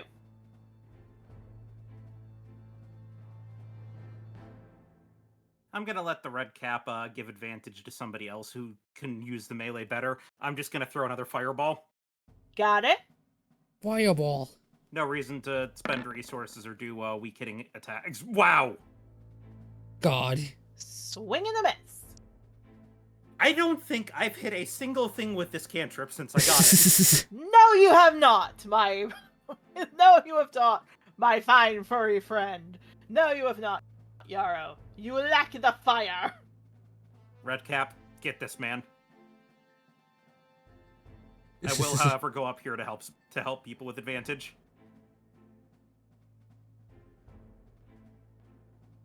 Alrighty. Redcap is going to face step again.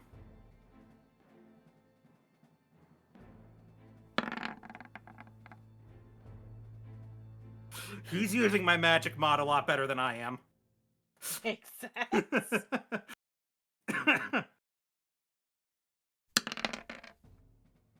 For 15 damage.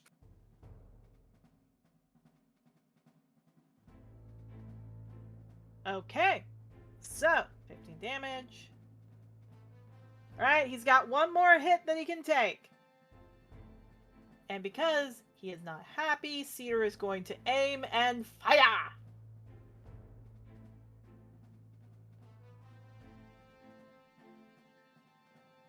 "24, and Centaur is down! Basically, there's cheers. Yarrow, you see it worked. They whistle. They, are very happy. And of course, they come up. Craig and Masai are fixed up as they come up. And the announcers go, and Team Undergrowth makes it to round 2! Clear the field! And they move on with their next set. The red cap is gone for now. Job, everyone. Yeah. Craig smiles, nuzzles. Snowcap looks a little embarrassed. Sorry, I haven't told you that I'm a paladin. Is there something wrong with that? Yeah, Cedar, Masai looks over, leans her head over to you. She just doesn't like that she's not a very strong paladin. Snowcap just kicks her feet. I'm not really good with this. Kind of waves the warhammer. A guy told me it was blessed for... Kind of rubs her face. Dexterity. No, it's not. But that's why I've got this. Holds up the, crossbow.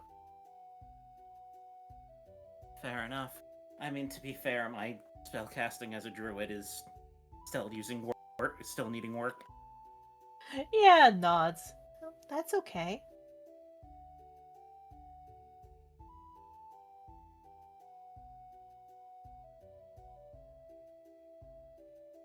But I think you did a great job. I think everyone did, honestly. Yeah. She chuckles. Well, don't count it just yet. We gotta see who wins the next sets.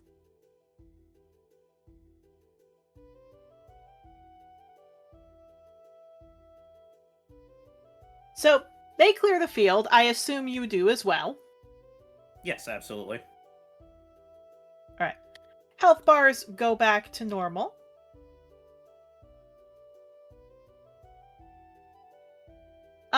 The results are surprising, to say the least.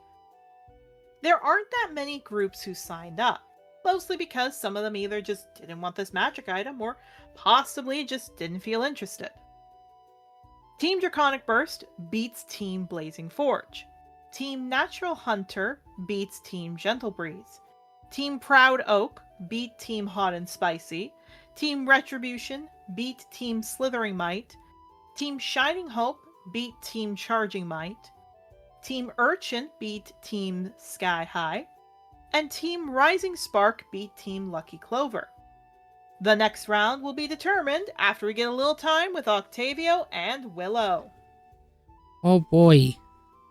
So Octavio, is there anything you want to do for yourself, or do you kind of just want to zone out today? After the waking up to seeing Shove One again and him not being an actual fever dream, yeah, he's taking time for himself. Alright. I assume hanging out with the dragons then. Hanging out, taking care of the dragons and stuff like that, so... Okay. And Willow, is there anything you want to do today? No, I think at this point they're just fucking chilling. Fair enough. So we'll do Octavio's interaction and then we'll go for break. Octavio, you basically get to spend time with the dragons. Again, most of them are having fun. Since the games are happening, you do see Jocelyn is clearing out dens. Her arm's pretty much back to normal. She's clearing out the hay and everything else, so the baby dragons are in one area they've cleaned. They're all kind of chasing or chewing on each other or other things. What's interesting, however, is it looks like looking into the hole right now is, to the best of your knowledge, is Mountain. Looks like she's just looking in there, looking at the dragons. It looks over at Mountain. Yeah, Jocelyn scoops out some more stuff, looks. Good. You can watch him with Mountain while I go off to drop this off. Sure thing, Jocelyn. She nods. Mountain perks up looks. Oh, hi. Hi. I just wanted to spend some time to check on them. Please, the more hands, the merrier.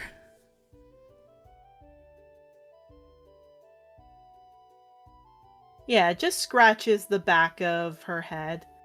I also just wanted to get a good look at them. Well, again, you know? By all means, not like... Well, they're a secret to some people, but you're part of the secret, so... She nods. I also kind of wanted a little distraction from thinking about my family. That is very understandable. What about you? You been separated from your family? He blinks hearing that. It takes a second. That's a very loaded question. Well, just curious, you know? If you're alright sharing it, I don't want to come off as a problem. I don't know who my family is, really, so... She kind of nods. She puts a hand on your shoulder. Well, I hope you can rest up then. Con save, please. Wait, huh? Con save. YouTube. We as a party need to scrutinize when people aren't in the right places more. To say, I did say Mountain was with you guys in the whole fight field. Frankly, I don't think I need to scrutinize things more. Oh, no, you don't. Octavio, failure. Oh I think boy. I'm scrutinizing it a normal amount. Please take 29 damage. Owie. Oh god. That's half my Are you health. still alive? Yes, I'm still alive. I'm at 20. That's half my health. Okay. All I will say is you pass out.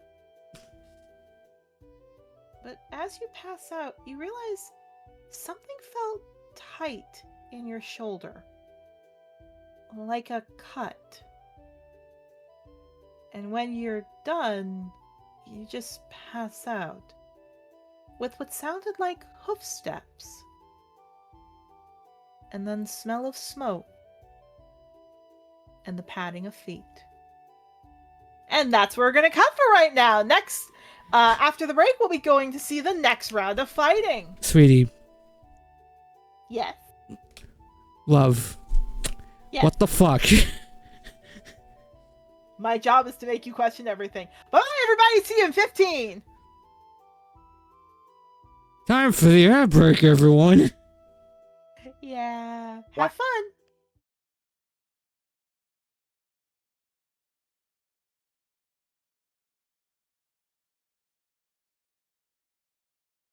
Welcome back, everyone, to I Can Mercilessly Torture My Characters because their players gave them to me, and I get to have fun with it. Ain't that right, everybody? You signed up. Not me anymore. Oh, just wait. Alright. We are actually going to go to Yarrow for a second. Hooray! Because, funny enough, Yarrow, everything's okay. We're actually going to collectively go to having a fight soon. Also, Dandelion is off the field now. Excellent, excellent. Yarrow. We're gonna cut to you. You are getting, because we're gonna go right into this because fun. Yarrow, when we cut over to you, you're about to get ready, when suddenly an elf comes running up with Jocelyn and she's waving a blue flag. The announcers were about to call 3, 2, 1. He goes 3, 2. Okay, we have a hold. We have a hold. Fight on hold. The other team, funny enough, you see is Soaring's team. Specifically, it looks like of the team over there, there's a lot of powerful hitters here. Let me just move over here for a second. And change layer to token. This will be the next team you're fighting. So once again, they all kind of look up. They look confused. And Jocelyn's whistling, again for the people to stop. She points to you. Yarrow, I need you over here now. Okay. This is not a question. Over here now. Alright, and he's gonna jog off the field. What's going on? I've sent someone to get Willow. Octavio collapsed in the stables. Okay. She calls over to the announcers, like they come over. The two hawks flap their wings. Stand someone else up. I need to take Yarrow away. Team emergency. They kind of look to each other, nod, and both teams are escorted off. She starts running, and you can easily catch up with her, but she is just running. I was cleaning up the stables, and suddenly he passed out. We've taken him back over. Actually, no, it wouldn't be I've gone someone to get Willow. It's I've asked someone to bring him to Willow. Right now, he's going up to, well, your room. We're gonna meet them there, okay? Alright. Okay. Willow! As you are been resting for the day, for some fun little stuff, I'm gonna get a somber song up, actually.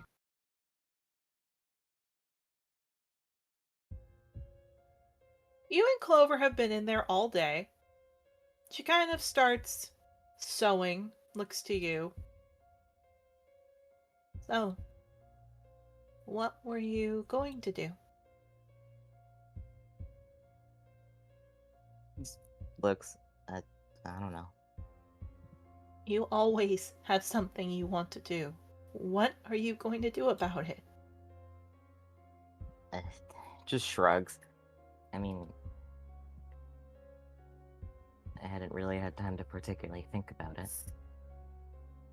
Because you are a Corinne right now, she's just petting your head. I know, but...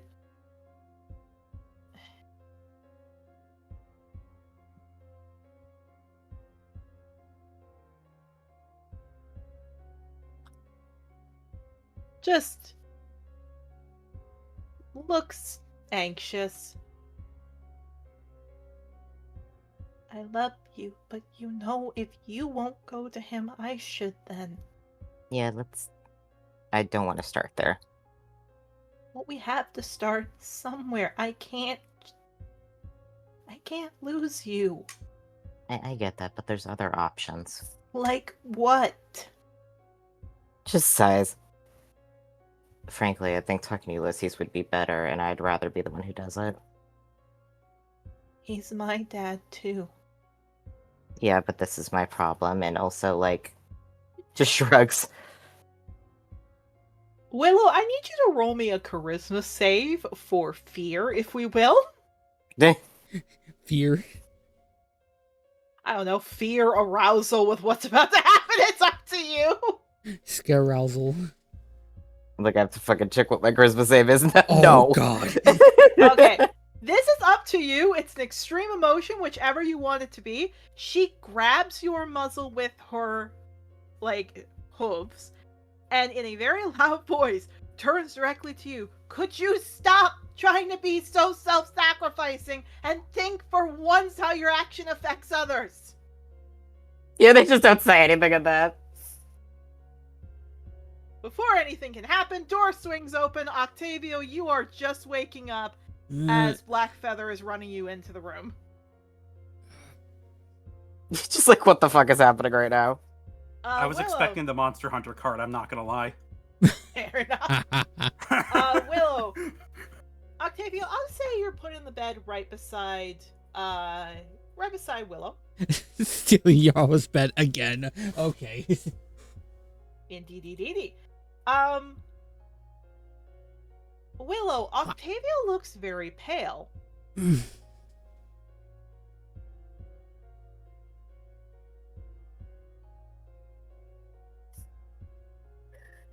Sorry, what was it? Octavio looks pale. Yeah, just look at that, like, what the fuck? We found him passed out in the, kind of, Blackfeather taps his fingers. In the stables. We thought it was a vision, but he didn't. He kind of checks him over. He doesn't look like it. Clover puts her ears down, looks to the door, kisses your head, Willow. I'll be back, and she's gonna run off. They're watching that like, About 5 minutes later, Yarrow, I will say you come in with Jocelyn. You pass Clover heading out somewhere.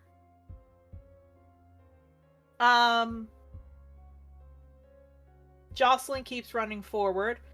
You get to be in the room as Jocelyn looks at Blackfeather. Go tell Morven this happened. I'll talk with them.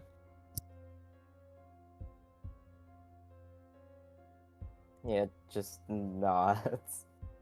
Yeah, Blackfeather leaves. Yarrow, you are alone with Jocelyn.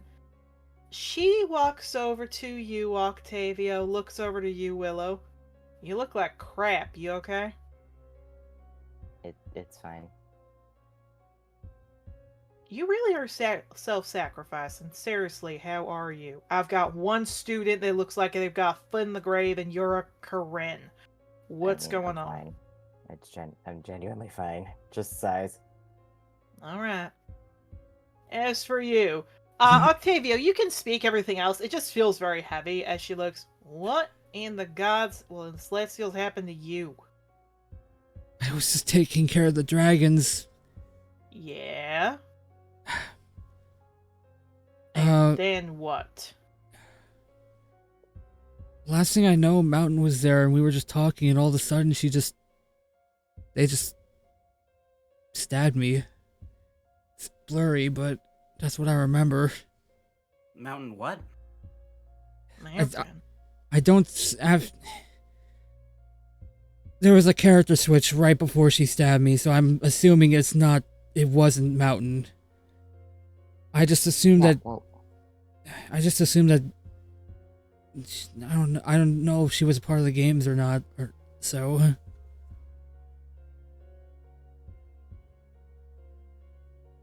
Yeah, well, I mean, I feel like it's kind of obvious. The entire thing was that, like, there were a bunch of changelings who were here and clearly hate everybody. And so now, all of a sudden, someone we know is not violent is attacking you. She looks over. It might not be them. We don't even know how many Cambions there were. But if it was Hollyhock's group, all 8 have last been seen at Fort Blaze. They've been there for weeks at this point. Did Blackfeather see any ashes by Octavio? Yeah, thanks. I will roll.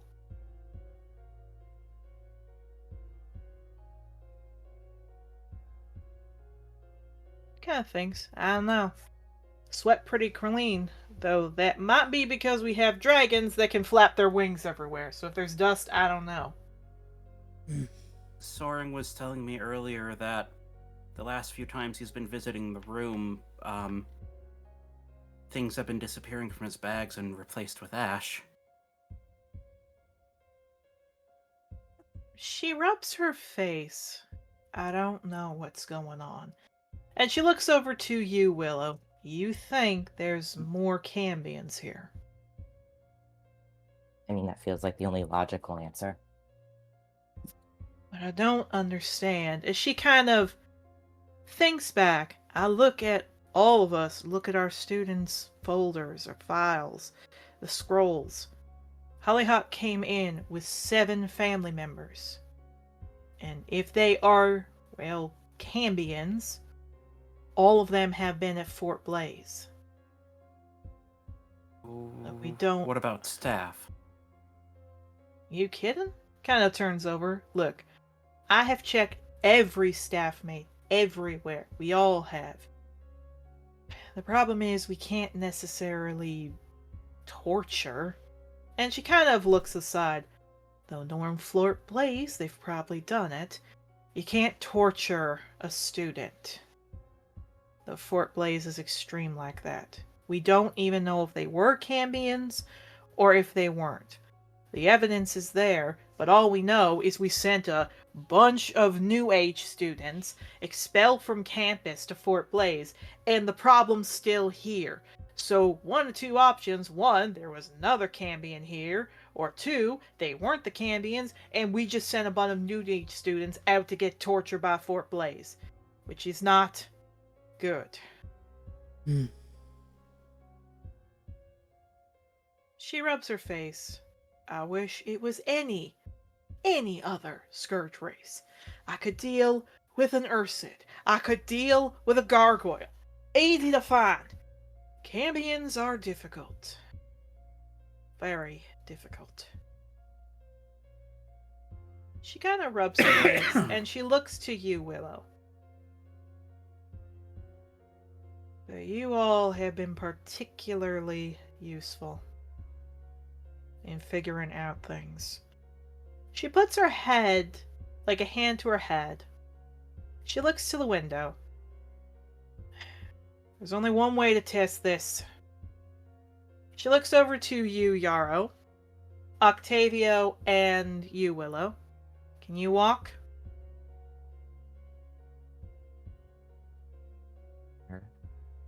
Good. She gets to the window as you see a bowl is flying up. I'm gonna go to Fort Blaze and get the captain there. You three go to Morven's room. We have to figure out what's going on. And she jumps out, hops on Blaze, and they fly off. You three may interact as I move you over to Morven's room.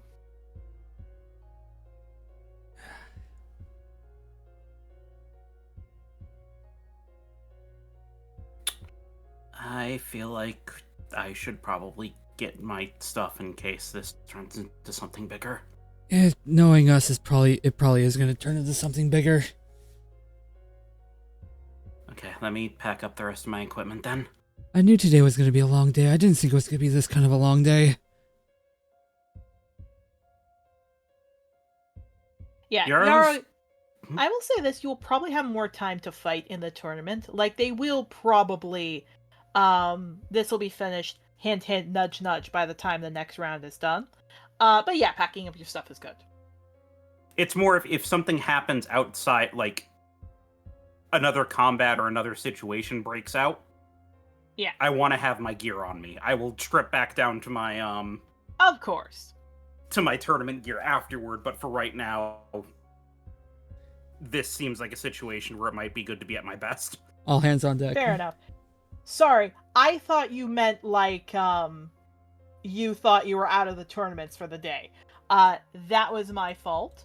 No, I get it now. You're good. Yeah. But no, all of you please interact. I'll be right back. I'll say just all of you get a chance to walk over. People are talking. Most of them don't seem to notice any of you. I'll be right back. So, okay, I have a little bit of a theory. Shoot.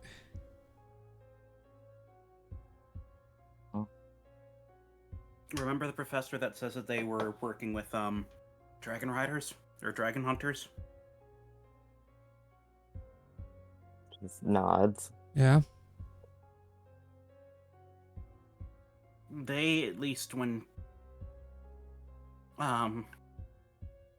Clover like passed out, they were nearby.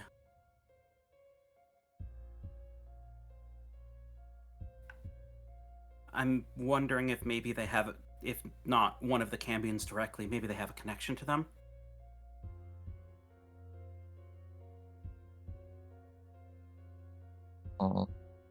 And it's possible. Because the other weird thing about it is that, well, Soaring and Cedar both told me something. Soaring told me that he has had objects vanish, and Cedar was saying that he didn't bring his bear to the tournament because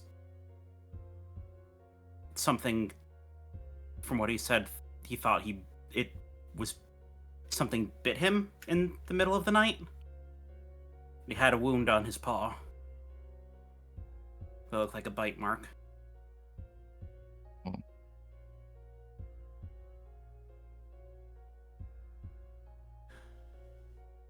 I don't know, maybe waking up to seeing somebody's blood get extracted, he kind of like thinks for a little bit more. Wait, Willow, didn't the Sovereign ask you to get blood from us? I think it's just generally like, I think it was fur actually. Okay. I'm back. So probably not related then. It just nods. No, I feel like if it was someone in the Sovereign, they wouldn't stoop to having someone be disguised in the school for something like that.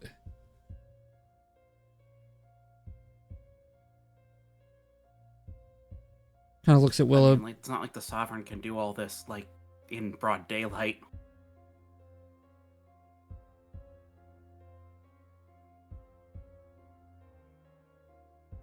Yeah, just sighs.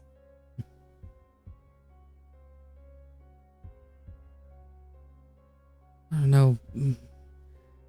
Again, we should talk this out with Morven just to figure out what the hell is going on with all this. Yeah. Indeed. So, when you all head back in, Morven's room, I'll wait until Jocelyn's back, but Morven's room's there. Shepard seems to be talking to Morven.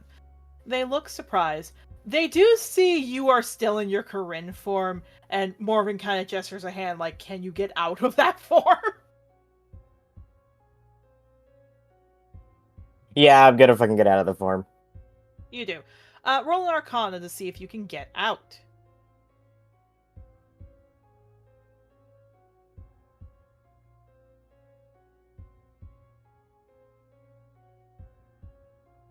Opening. 13. Yeah, it takes you a bit, but you do get out. He Yeah, just like a nods boy. Yeah, he nods like, thank you. However, you notice how Shepard does leave, and he kind of looks to you, looks to all of you, and goes, are you alright? Are you okay? I'm still alive, thankfully. That's good. He kind of looks at his hand. I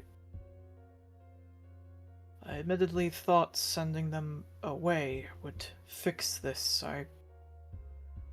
I just wanted to be sure you all were all right. I've sent Shepard to get the rest of the professors. We want to make sure everything's all right with you two.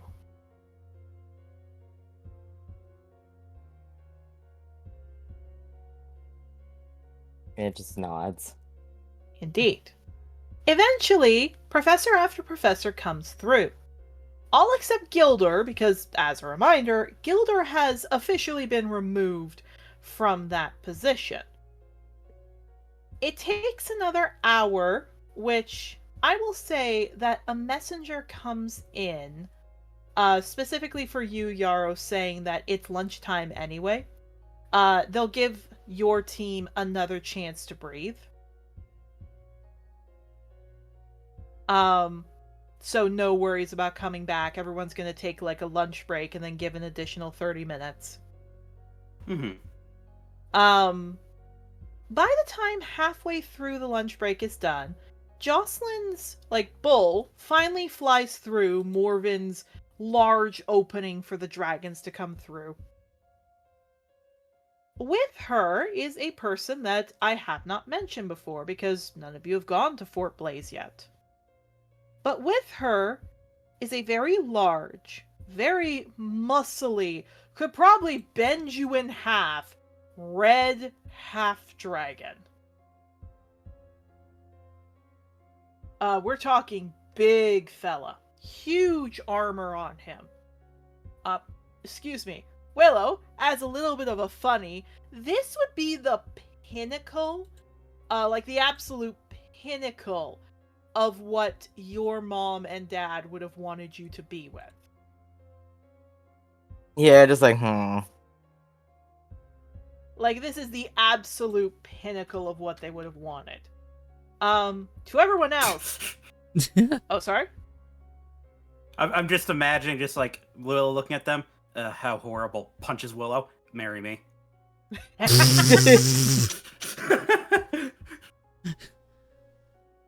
No, it's more than that. If you're a half dragon, you got to do way more than that. Indeed.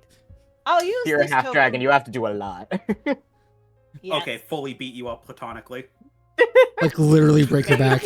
Literally break her Oh. spine. Oh, darling. I will put that token down. I had hoped to get a token of him earlier, but unfortunately, computer went boom. So, he kind of looks at all of them. Again, very big, very muscular, broad chest out. He looks to all of you, smiles. I see, we've got someone from the fabled Sovereign's Keep shores. Walks past the professors, goes right here. He sticks his hand out to you, Willow. Good to see a fellow friend of scale. Just because they're a bitch. They just blink at him, look at the hand, don't shake it, and go, nice to meet you. Ha! He kind of throws his head back, laughs. Ha! Now that's a kid! Plus a kid you all should be listening to. This is the kid you told me. Yes, this is Willow. He goes and slaps you hard on the back. That's sinking for you. That's the kind of thought we should have had. String him up and hang him from a tree. That's what we should have done. Hold on, Yeah, getting just- Damon Gant's theme. Just growls a little bit at the fucking backslap, but like forces it down. Like, no, I need to be normal. I need to be normal. In message Willow, you just hear, I am so sorry you have to deal with this. Oh no. But this guy, he goes, by the way, Commander Eruption Wing. Nice to meet you all. Only one of you seems to have sense, and he kind of glares at Morven. You let Cambions in here and you let them walk out. We don't know they're Cambions. Well, you know what they say. Someone commits a crime once. It won't change. And they'll commit crimes. And at which point Morven slams his hand and glares at him. We are not having this discussion. Eruption Wing puts his wings back in. Just because you like to go the pacifism route doesn't mean all of us do. Once a criminal, always a criminal. And points They're over frowning to you. at that. Points over to you, Willow. He got it! He saw they were dangerous, suggested you kill them. That's exactly what we should have done. You're the one who wanted the peaceful route. Well, now I've come in because you failed at your job. And again, he walks over to you three. But you three get it. You three got it from the beginning. They should have listened to you. And he looks over at Yarrow. Oh, I hope you understand that we'll be giving you a strong check. I'm sorry? Don't be. Understandable. He kind of looks over. You have an I do not teach racist rhetoric. It's not racist when it's true. I can't tell you how many New Ages I've locked up. If there's a pattern, there is no... He takes a breath. There's like the briefest of moments where Willow kind of like tilts their head down in that thing that like horses and goats do, where it's like, I'm gonna fucking hit you, but then like kind of puts their head back up, like, nope, not doing that. Yeah, Yeah. he stops. Yarrow's expression just goes from like confused to, oh, one of these people, and it's kind of like it looks tired. Yeah. Morven looks, I will not have my school. You don't have a choice now, do you? Your method didn't work. I'm telling you, At which point, Morgan... Can we Shimmer, please by the way, just stop? Here's the thing. Shimmer, by the way, at the back growls, which Eruption does stop at. I think Octavio is correct. You need to remember this is a hall of riders. And you're not. Eruption Wing glares. No. But I am head commander of the guard here. We simply have asked you to come here to confirm that you have all of Hollyhock's siblings here. That's right. And you've done basic interrogation. R interrogation, sure. What have you... At which point Shayra comes up. What have you done? We have to break them some way. How? Feed a Cammy and it's strong. Don't. You've been starving them? It's a Cambion. At which point Seagrass goes, you don't know that. You can politely stop talking. None of you were brave enough. Brightheart gets it. Brightheart looks at him and kind of puts his ears back. Starving does help. Say he gets it, but we don't know. Shouldn't they have changed back by now? Well, then they're stubborn. Anyway, I've come here, yes, to answer your question, but you know the rules. At which point Morven sighs. We will get you the files. He nods, Jocelyn looks anxious, and goes to a chest. Morven looks to all of you. I'm sorry to say this. Every student and professor with a criminal record gets asked questions by Eruption Wing when we have a string of instances that don't settle. However, he does look to Eruption Wing, though he has no authority to arrest. Eruption Wing looks him up and down. If I don't find anything. At which point, a bolt of light shoots at Eruption Wing's chest, sends him flying as Morven looks like he sent a guiding bolt out and blows his hand.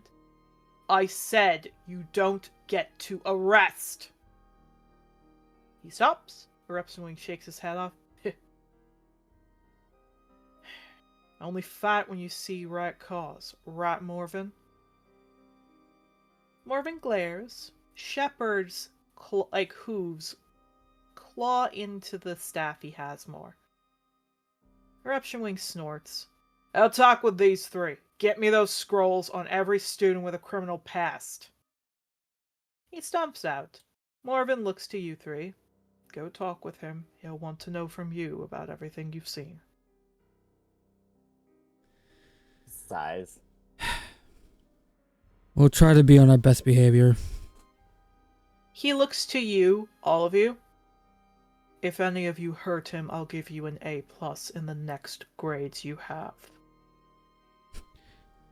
Don't tempt me. We get out of the room and we just fucking JoJo's curse on them. Please. Yeah, he's looking I at feel all like- of you. I feel like more don't tempt fucking Willow. The two of you could get arrested for that. I'm not gonna. My parents are rich.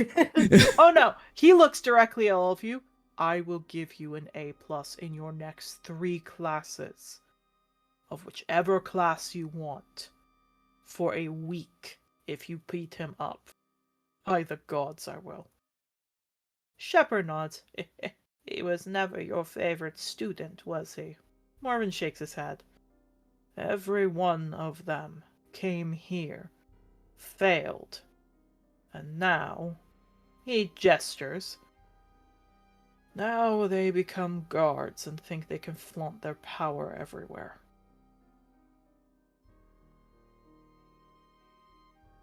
So the Sovereign promises his guards more power than the Dragon Riders for people that failed? No. He's flaunting around his power as he's a commander. We have more authority. That they like to flaunt it around as we can. We must be better than the guard. Which is why we assess situations slowly. And unlike him, don't resort to violence first. Now go talk with him and come back when you're done. He kind of turns over. Flitter, could you go get the files? Joshua looks up. I can go with her. Flitter can go, Joshua. Joshua looks to the side. Flitter heads out. Players, please move your tokens down here to Eruption Wing. Oh boy. What's in the box? Within the box that I will make until you all come here, and then I will stop making the box.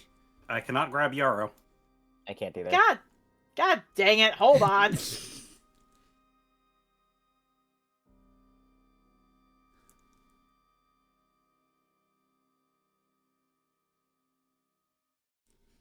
Okay, now you can do this, and I will remake the box.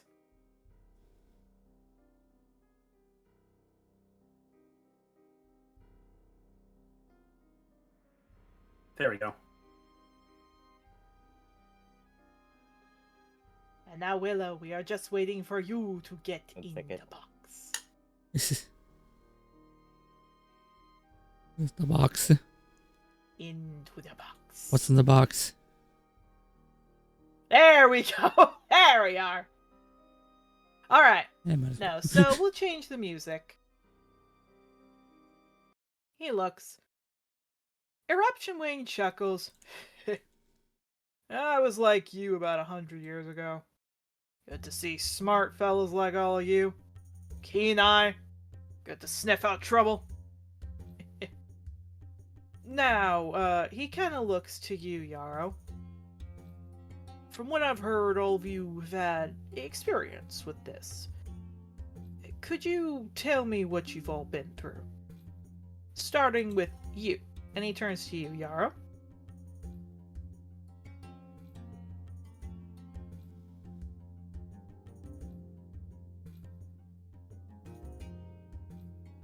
In short, there were problems where people, especially people close to us,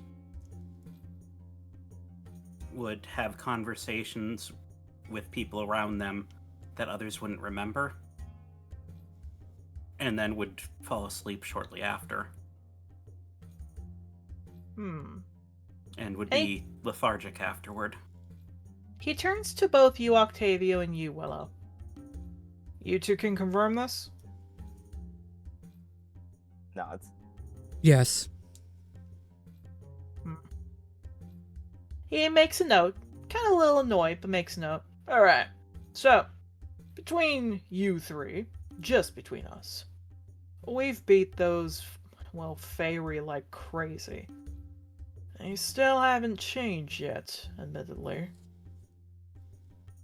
Though I can tell they're a Cambion, I just need the proof before I can hang 'em up by the tree.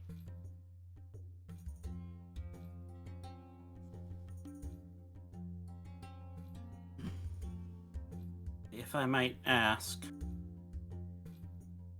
as much as I'm not really for those kind of extreme methods, why not just cast something like Moonbeam on them and be done with it? Something that forces them out of any shape-shifting they would be in. Well, that's a funny thing now, isn't it? That would be the case. I'm surprised someone like you thought of that, but fair enough. Guess you're one of the smart ones, aren't you, buddy? And he gives you like a punch in the shoulder. But from what I've gathered, who wouldn't be if they were the son of Methuselah? Okay, that's coming up this conversation. Cool. One of them, can't remember the person's name. Someone mentioned in their cell about the little son of Methuselah tucking his tail and all.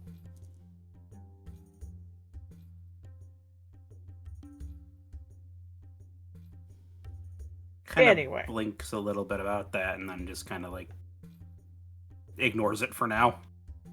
Anyway. The problem is Cambions aren't normal shapeshifters. It's not like a monster who chooses that form and is putting on a facade. Cambions and changelings make that form their form. Moonbeam becomes incredibly difficult. if not impossible to check. It's not terrible, but it's not easy.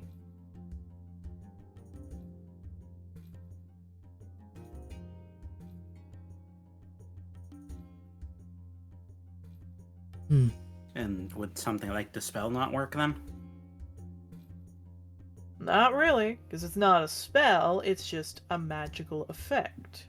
That's the problem.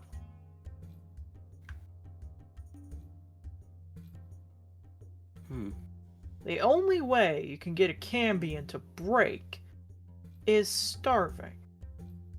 But again, you can just tell the bad ones. You're alright, you're a good one. But you can tell they're the bad ones. And looks over to Willow. He gets it. There's just a cold stare. It's the most, like, I'm trying not to beat the fuck out of you right now. He The smiles. temperature on this side of the room is rapidly dropping the more this man talks. Well, he doesn't get it because he's a fire elemental being, so he can't really tell the cold. But no, he chuckles. Well, if you ask me, if Morven let me, anyone who seemed like a threat, well, there'd be quite a few trees with strange fruit on them, if you know what I mean.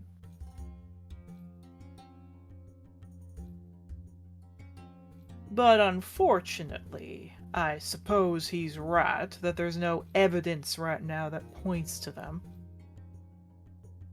But trust me, if there is still a Cambion here, we'll find it. We'll start with the, probable New Ages. We'll do a little detaining of them and check to see each of them out. And then we'll move on from there. Wow, no wonder Morven failed you. He glares. Morven didn't fail me. I just failed his stupid test at 5th year. That's all. So correction is you failed yourself then. He snorts. This whole school is a pile of bullshit.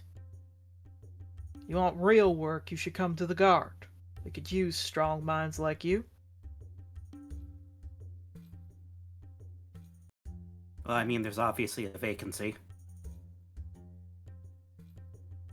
He looks confused.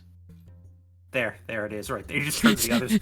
There, my point's proven. Yeah, Octavio's chuckling just a little bit Yarrow. at hearing that. Yarrow, make me a con save. Actually, no. I'm about to snap. Here's the thing. It looks like he's reaching for a pair of handcuffs when the door opens.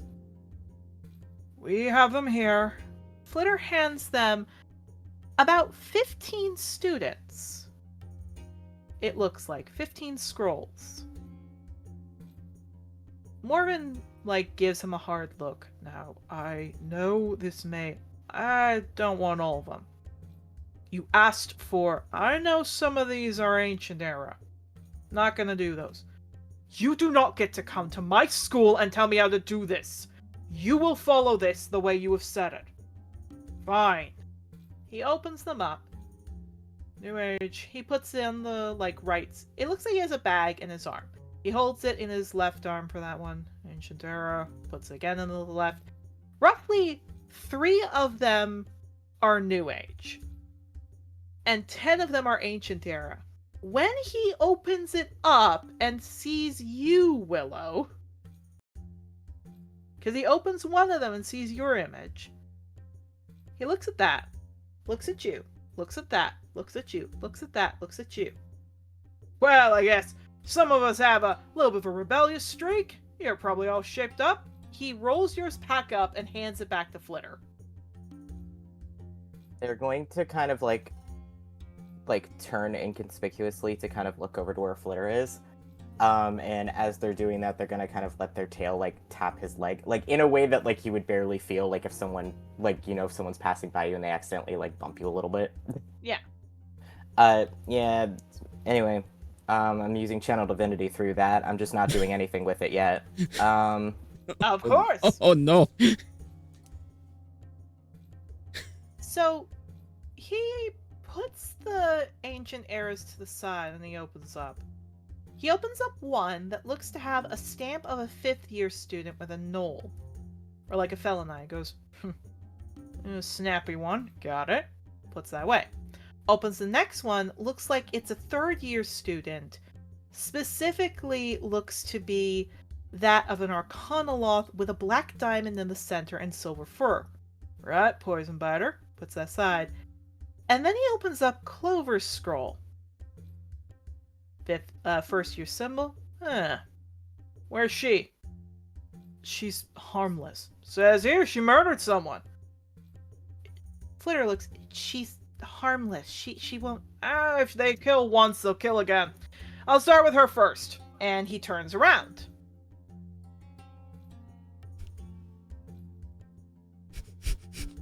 I'm waiting. I'm waiting for it. I'm waiting for it. My hands are up right now. I'm seeing what he's doing right now. Morven glares. Eruption Wing. She is not a danger. She was attacked. He stops and looks back. What? We think she's been attacked the most. She is the most common target of them. Morven glares. She is not a threat. Just leave. Now, I believe you said that I couldn't swap and change the rules. Now, could I? He very explicitly said the opposite. He said to follow his rules. I did. And my rule is to arrest the individuals who are deemed as threats. Temporary arrest will start with a new age. You can't do that. Probable cause, Morven! And he starts to walk further. Probable cause. Yeah, as he starts to walk, Willow kind of looks at that, takes one step towards him and goes, sorry, making your job a little harder. Puts a hand against his shoulder. Anyway, that channel divinity was, my fucking grave domain one that doubles damage. Ah, dang! Oh boy. So this is an attack roll. I'm surprised you didn't pull rank on him. I'm about to if he's gonna get mad at me. Do it. It'd be funny. It'd be so fucking funny. Look, Willow's view with the rank thing is like, I don't want to pull rank on people, that's rude. However, if you're just gonna be a bastard... If you're gonna be a jackass about it, I mean... you're gonna be a bitch. I don't want to pull rank, that would be rude. Well, where is he standing specifically? Is there a place I could stand that I get fucking flanking? No, he stepped about 15 feet away. You can't get flanking. Do I get advantage because this is a surprise attack? I would say no, because he knows where you are. More that he's not But if expecting he's not me to attack expecting it, him. his guards are not up is more the thing. Yeah. Yeah. I'll let it. 26. Yeah. That's a hit. Yeah, okay. Anyway, this is a 3rd level inflict wounds. Dang, okay. And doubled? Yeah, so that's 46. 36. He definitely, so you have him on the shoulder, inflict wounds. He goes tumbling. He definitely is okay. His shoulder looks like it's blackened, necrotic as he takes deep breaths. He shakes himself off and hisses at you. What in the name of Ulysses are you thinking of attacking a guard? Tosses him the fucking scroll back and goes, I got arrested for necromancy. That's a necromantic spell. He takes a breath. Camions can't use necromancy. Besides, Yeah, but more you're showing your hypocrisy by not arresting him. because he ain't a threat. He's the one that kept calling it in. Besides, he kind of wipes himself off. We're on the same side. You want them dead, I want them dead. I don't want them dead. Frankly, I want you dead more than I want them dead right now. He slams his tail on the ground. You and I want the same thing. Why do you care so much if I go after that Bakura? You don't care I'm going after these other New Age. I care that you're going after anyone at all, frankly, but also that's my wife, so that's not very helpful. Well, I guess you took someone and made her pure then, I take it. Oh my Still god. making the gene pool a little thinner, aren't we? One sec. Okay. Not one. I fucking tried it. They dead has tried it again. He gets to make an attack back. They're fine with that. Yeah, that'll happen. Yeah. He's not going to cause damage, but he pulls out what looks to be like a quarterstaff or a baton, trips you and pins you down, at which point Morven comes and shoves him up. That's enough, Eruption. For the brief moment that he has the fucking baton out, they're just smirking and they fucking press their head into it like fucking go. Yeah, Morven stands in front of you, as does Flitter. At which point he glares at Morven, and then he looks to you. You get it. You wanted that lot dead before. You told him in the report to kill him repeatedly. You're no different than me. And he just turns. You're just a little blinded from a sweet little tail you got on the bed. 24. You are hold on. You are behind them. He is in front. You can't necessarily touch him. I could shoot. You can shoot. What is that? I have guiding bolts. I'm a cleric. Fair enough. You just said 24, and I'm like, what are you doing here? Yeah, 24 will hit. There is nowhere you can run that I can't find you. Let's see here. How many third level spells do I have again? I have enough to do this at third level again.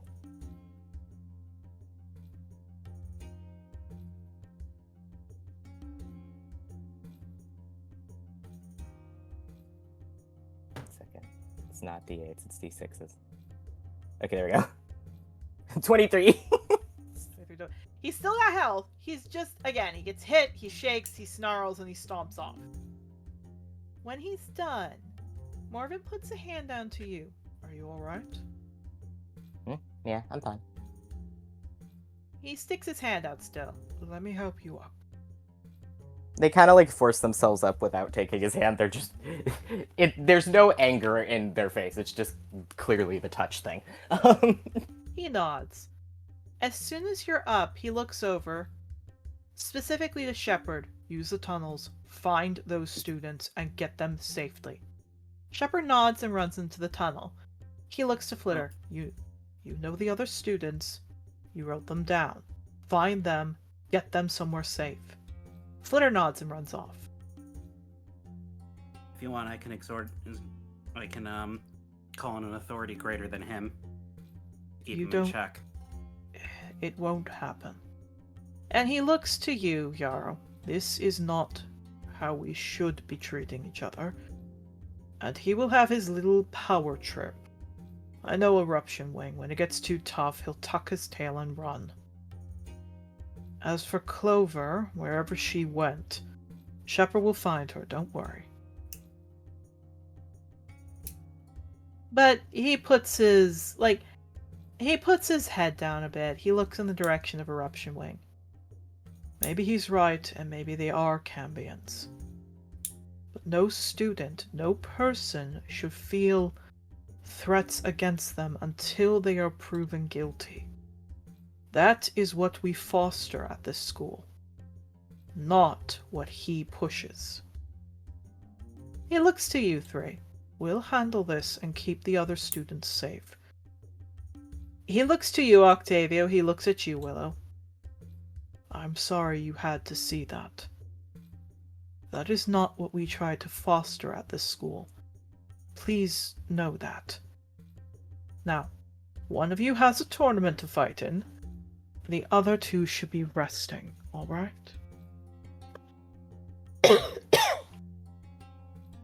Alright. He does actively move to you, Yarrow. take the tunnels and don't let anyone see you. Come out. You know who will show you the right tunnel to go through if need be, but follow this one down till it gets to the end. Make a right and you'll be outside. Alright? Alright. She nods, or he nods, lets you be. And he does look up to the rest of the professors. Joshua looks, are you sure we can even handle this if a Cambian's made it here? Marvin sighs and walks. We will find who is doing this, Cambian or not, and make them pay for what they've done. And the doors close behind him. I was gonna mention the one... Okay. Yeah, he stops. What? I'm gonna need you to remind me on the name, hun, because it's been a while. Yeah. The professor that was, the professor that was, talking about the Dragon Slayer connections. Fuck my brain. I will need you to repeat that again. What? The professor that was like connected to the Dragon Hunters. Brightheart. That wasn't Brightheart, I mean the girl. Like the old lady. The one that was saying that they could get life dragon blood for Willow. Oh! Oh! No. That wasn't a professor. That was Strongmight. A counselor. Counselor, right. Okay. I was like, who the hell are you talking about? Fair enough. Yarrow's gonna, get in a little bit closer to Morven. One of the incidents happened after Strongmight came and talked to us and talked that they had a connection to Dragon Hunters to get Willow help. And then was alone with Clover. He stops and then looks up at both of you. He looks back at the professors, puts a hand up. I'll be in a moment. The doors close. He walks up. Who has a connection? Counselor Strongmight. Strongmight. And you said you confirmed that they know a dragon hunter. They tried to give us a contact. Why? He looks over at Willow and then looks back. Yeah, he's looking at you, Willow. Yeah, speaking of funnies, Oh god. of funnies of Willow. Fucking we're in the hallway at this point, right? Or no? Are we in the hallway at this point? Yeah, you're in the hallway. Can I is this hallway long enough that I can just see that fucking guy still walking away? No, he turned the corner. Damn, okay. I was about to use the fact that guided bolt gives me advantage to hit him again. Nah, he's gone. Damn. Isha. But no. Yeah, just kind of looks over.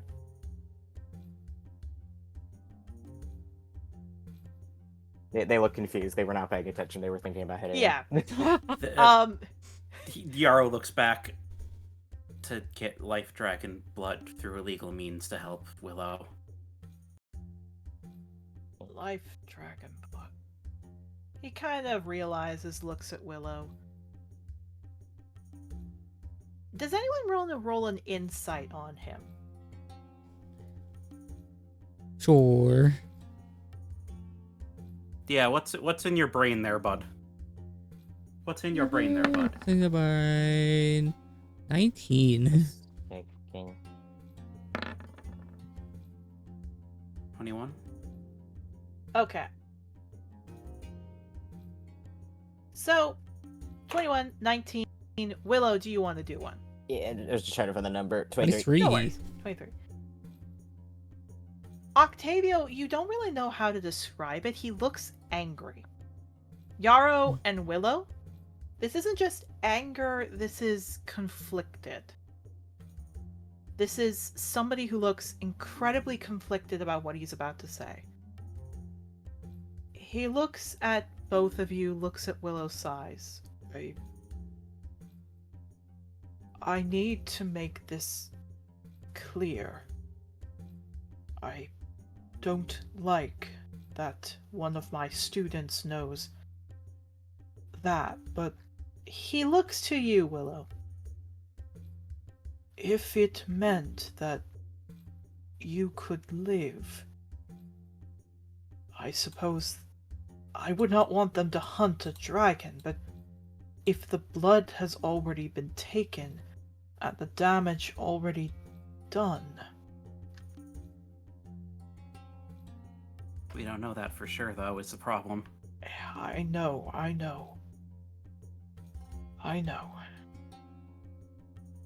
And just sighs, I know this.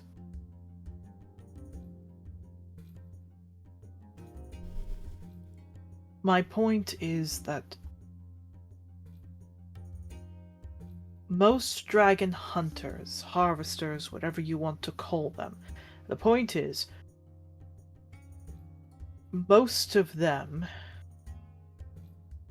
can't, if we will, get blood, especially from a dragon, very close and have it killed, especially a life dragon.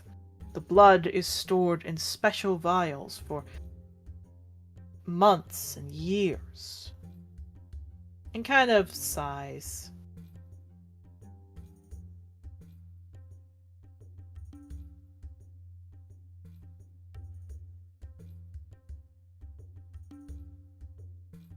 My point is, to take the blood of a dragon, it must still be living.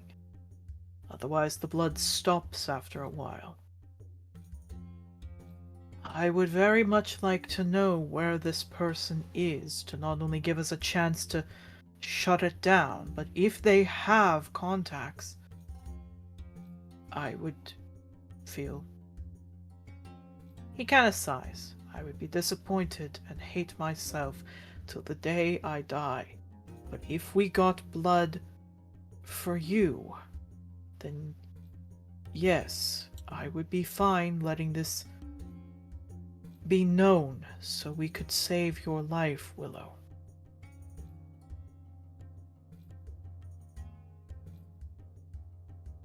Just nods. I mean, if you're seizing it anyway from stopping them, then that's different than us making a deal for it. Nods. But it's... just rubs. He rubs his face. I guess the best way I can describe it is, I don't know how to describe it. But the best way I can describe it is that the life would already be harmed. The blood would be left over. If harm done to a dragon can lead to a better purpose, it is the only thing I could accept to have, well, harmed a dragon.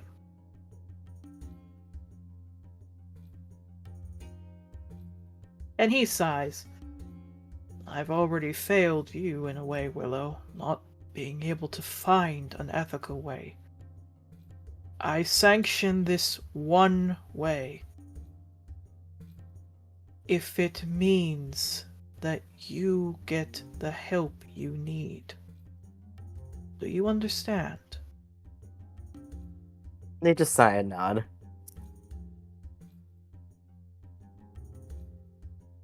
He nods and looks to all of you, but again, if you can ask Strongmight where this is, I will do everything I can to find a way to get you that help. For now, we have students to protect from him. And he turns. Please be careful, all of you. And he kind of looks to you, Yarrow, and make sure to watch the others. I'm not pointing to you as a means of you should be the one as you are an ancient era, but I am saying it as the son of Methuselah. He will go after other New Age if he can't get the ones he wants. Please watch him.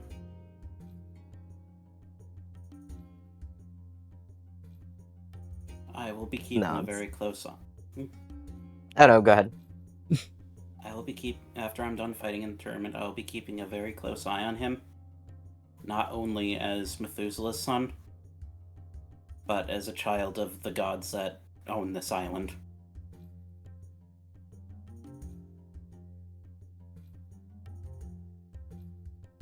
He nods. Good luck.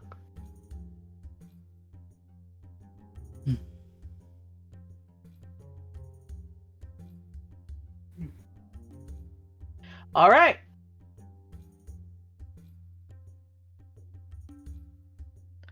So, Willow, is there anything you want to do? No, not really. Okay, you heading back to your room? Yeah. Okay, so, Octavio, is there anything you want to do? I think he's just heading back to the room as well, so... Of course. Yarrow, you heading to fight? Yep.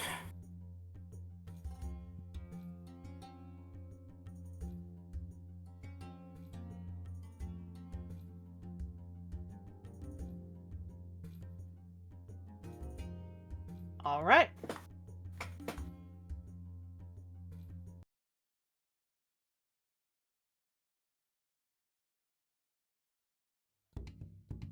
Funny enough, because both of you are heading to your room, and Yarrow, you're heading to the field, you do actually see Eruption Wing flapping his wings, looking for Clover everywhere. You don't see Shepard, but you do see a few of the other professors standing near their students, and Eruption Wing backing off. Much like Morven said, he seems to back the hell up whenever, well, there seems to be something a bit more tricky to deal with. Funny thing with bullies, they kind of do that a lot.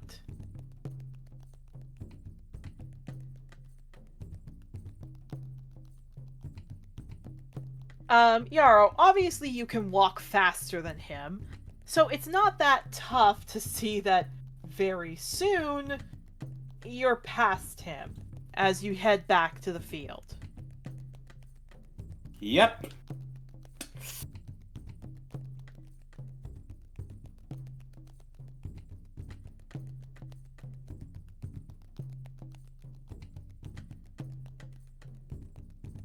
Alright. So, basically Craig, Thomas, Masai, all of them look confused.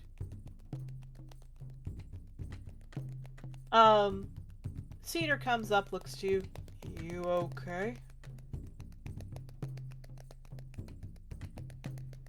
It was a lot, but it's something to focus on for later. Okay. Well, Draconic Burst beat out Natural Hunter. Proud Oak beat out Retribution. Urchin beat Shining Hope, and we're against Rising Spark. Alright. Before you go, you do see your dad, your mom, and your sister coming up to you. Methuselah smiles as he hugs you and gives you a nuzzle on the top of your head. Oh, hey. Hello, son. Your mom smiles and kisses you all over the head. Your sister jumps around you. We've come to say we're heading home now. Oh. Okay. He sighs. We want to stay here more often, but... Your mom looks. There have been issues with Bakorolov on the Prime Continent. We have to go see if the Primal Continent's fine. Besides, she licks Primrose's head. A certain someone misses some friend she has there. Which, of course, you know what friend she's talking about. The parents clearly don't believe her. And she just, Primrose gives you a wink. Yeah, he smiles and nods and then looks back to her. Yeah, of course.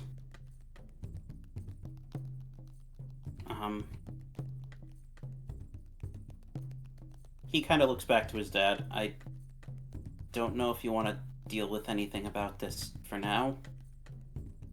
But there is a guard here that's starting to harass New Age students. Yeah, he glares. I wish I could stay. But he sighs and looks. Let me guess. Some guard believing his idea of taking down threats before they start? Yeah.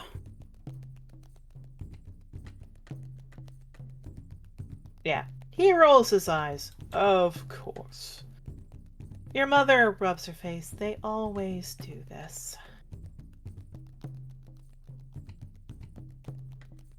Yeah, he looks to you, shakes his head. There is something you can do that might keep them at bay. Hmm?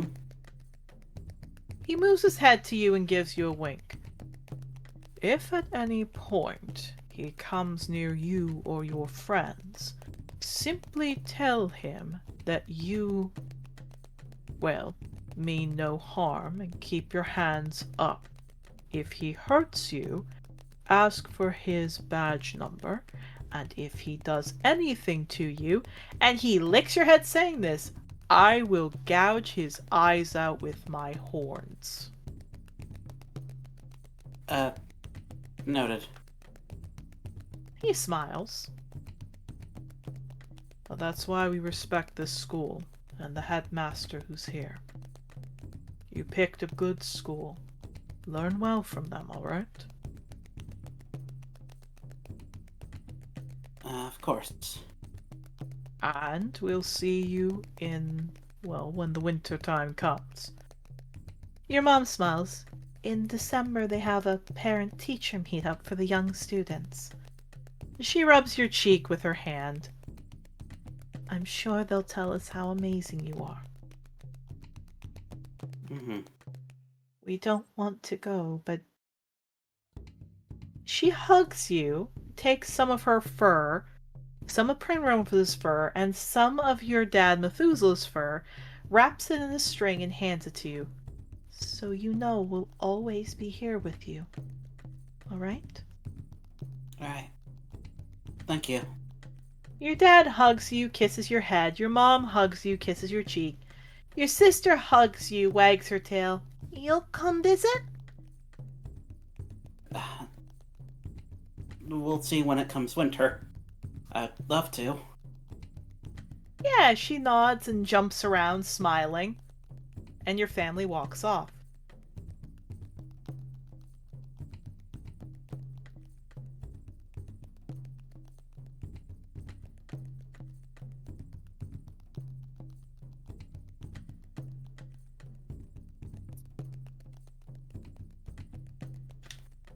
Yeah, he kind of looks at that for a bit and looks like there's something on his mind. Then he kind of shakes it off a bit and turns back to the others. Right. Fight. Yes. Before that happens, Cedar comes up, kisses your head. Hey, it's okay.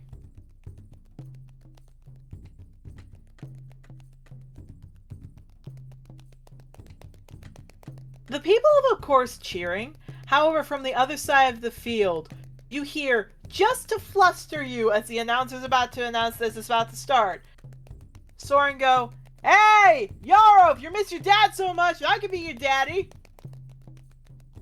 He just kind of head whips over, blushing. What the fuck? Okay, roll for initiative. That's how I get everybody in. God. Hey, it made you stop thinking about your family. There is a lot on Yarrow's mind right now. Yeah, that's fair. 9, yeah, that makes sense.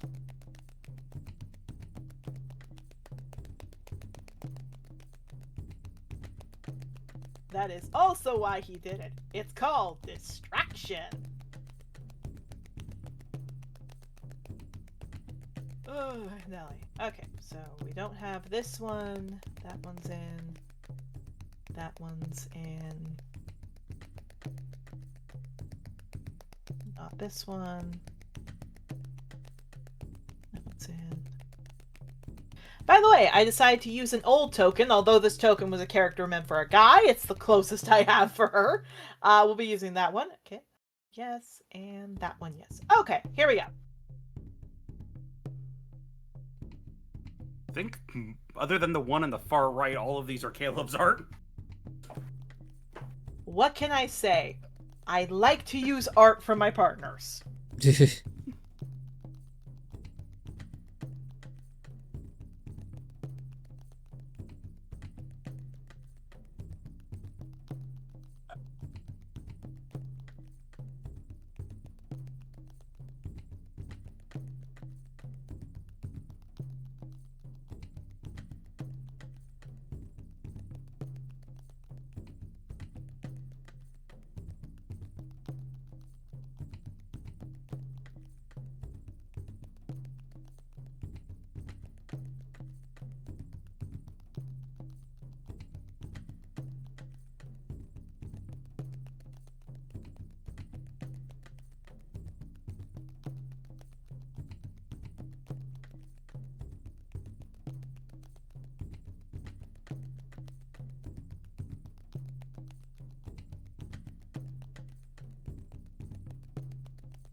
Wow. At 43, and there we go. Okay, Yarrow, you know the name of the game. 3 points down, and that's how you want it. So we're gonna again put Crag, Psy in the middle, Cedar here, Snowcap back here. Where do you want to go, Yarrow? Staying up front. You got it. All right, put your initiative in, please.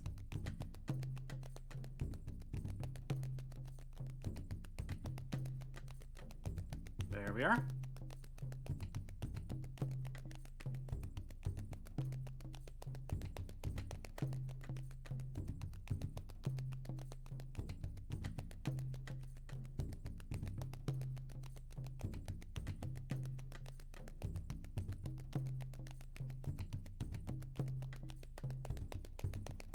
Okay, we're gonna do Cedar first. 24, good boy.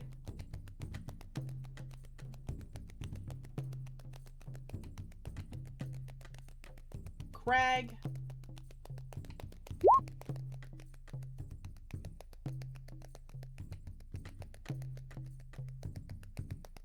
Masai.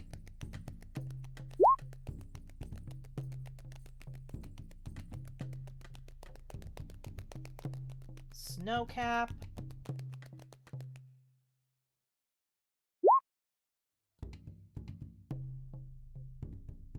And Thomas.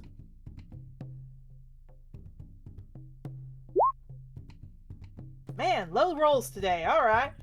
Finally, we're going to do the general one. We're going to lower to that.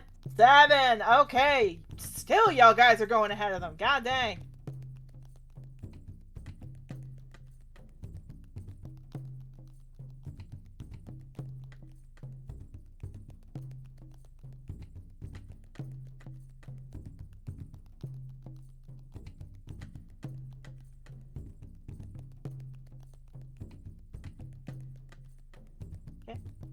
Yarrow, please make sure to take the 10 hit points off your total health point as I have Cedar go first.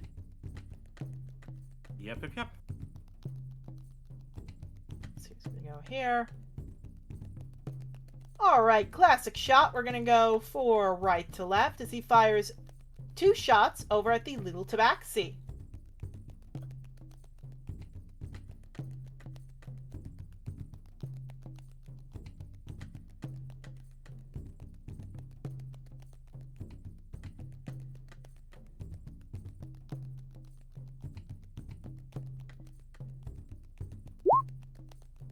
17. That is a hit. So we are going to take some points off. We're not going to roll damage. About a third of that. All right. Next up.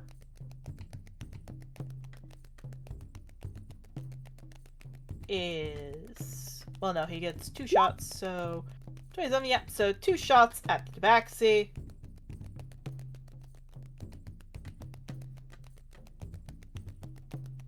Alright!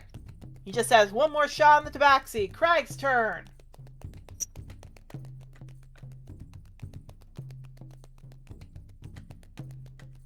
Gonna run up in here.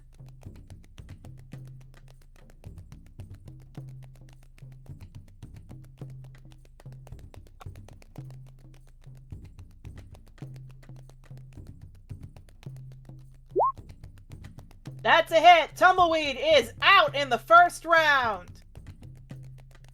Basically, onslaught attack, they recognize which one's the bard, bing bang boom, he's out.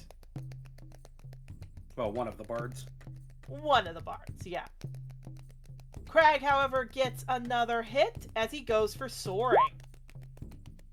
And unfortunately, soaring manages to dodge.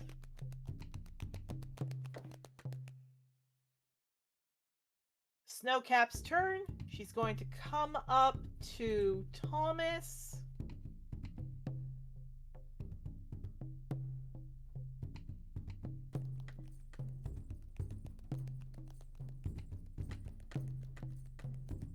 Yeah, she's gonna do this.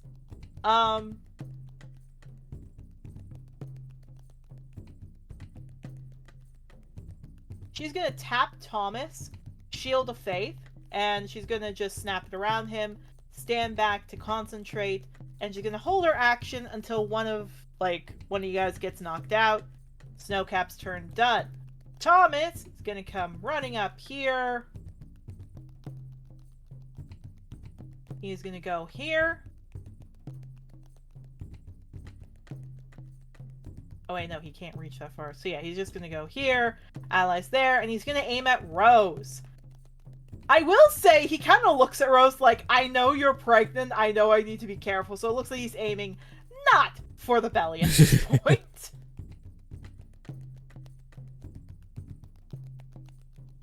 Alright.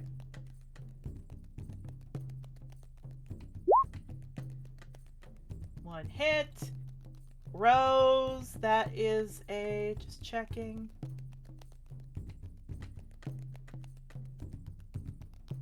That is right on the money, so Rose gets a third of her off.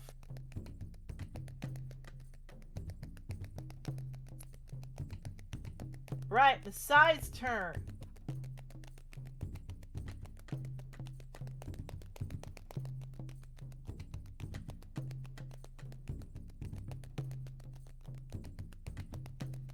I will say Masai is going to... yeah, she's just gonna do the quarterstaff again. However, she is a little bit far away, so we're just gonna set her up right here, 40 feet away, so she can run up. Yarrow, your turn.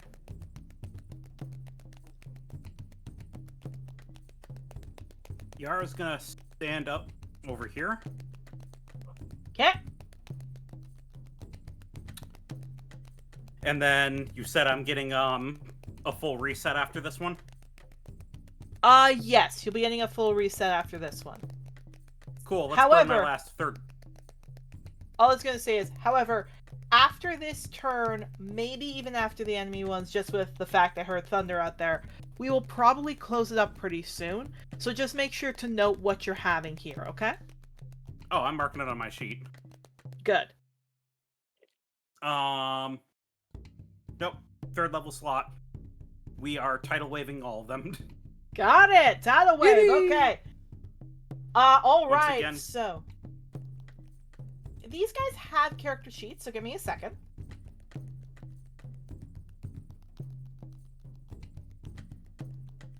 But yes, what do I need them to roll?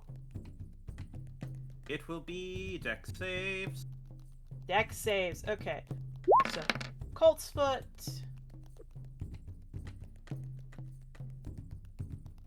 Yeah, not as good as last time. 14, so that's a pass. That's a failure. Gale. Oh, that's a failure, right, sorry. That's a failure. 16 for Gale. For Gale? Gale, yeah. Oh, the one next to Colt's Foot. Okay, Yeah, yeah. that's Gale. Rose.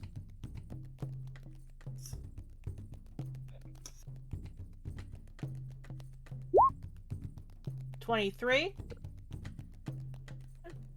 Success.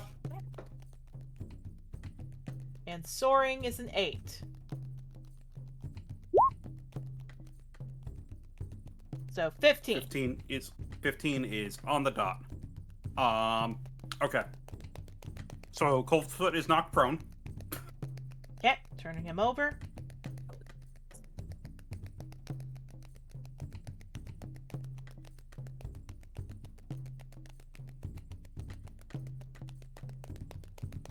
Gale is knocked prone. 15 is a number to beat.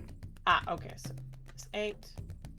It's just Colt's Foot that's going to be taking the 19. Yeah, and then another.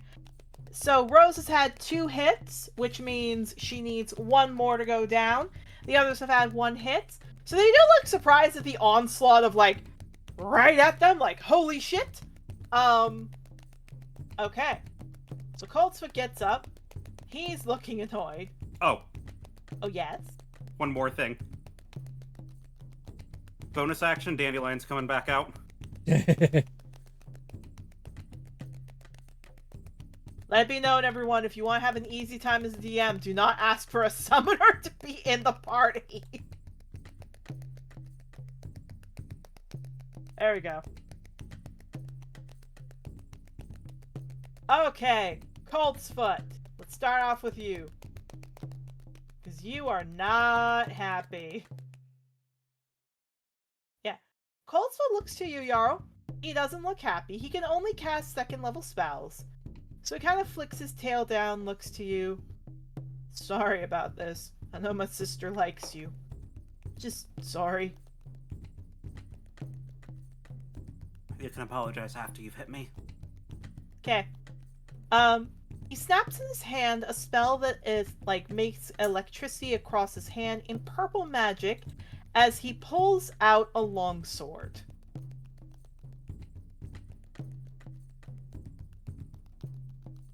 Oh, I'm about to be fucking branding smited, aren't I? Nope. So, 26 and 29 as he runs No, up they're here. too high. That's not how this works! Okay. If it's not branding, this is Wrathful Smite. God. Yes, it's Wrathful Smite at 2nd level. Oh, this is gonna hurt. Wisdom save!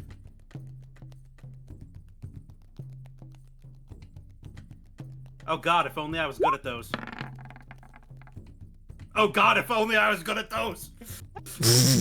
You're hubris! You're arrogant! Man, your rolls have like impeccable comedic timing, I swear to God. Oh,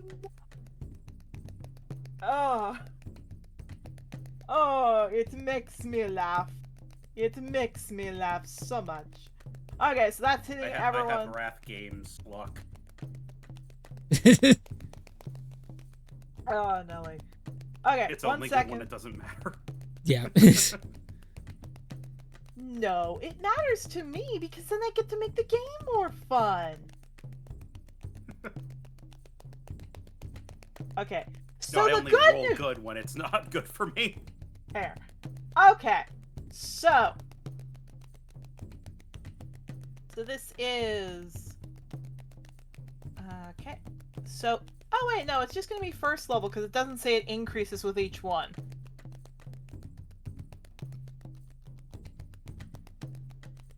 So this is 2d6 because it's with each attack. So this is bonus action. Oh, I thought it only goes off on one. Oh yeah, it does only go off on 1. Ignore me, it just is that. 1 attack gets an extra d6. So the second one, he's going to just smite, a normal smite with his sword. Okay, so 1d10 plus 5. That's 2d10 plus 5. And then 1d6 and 1d8.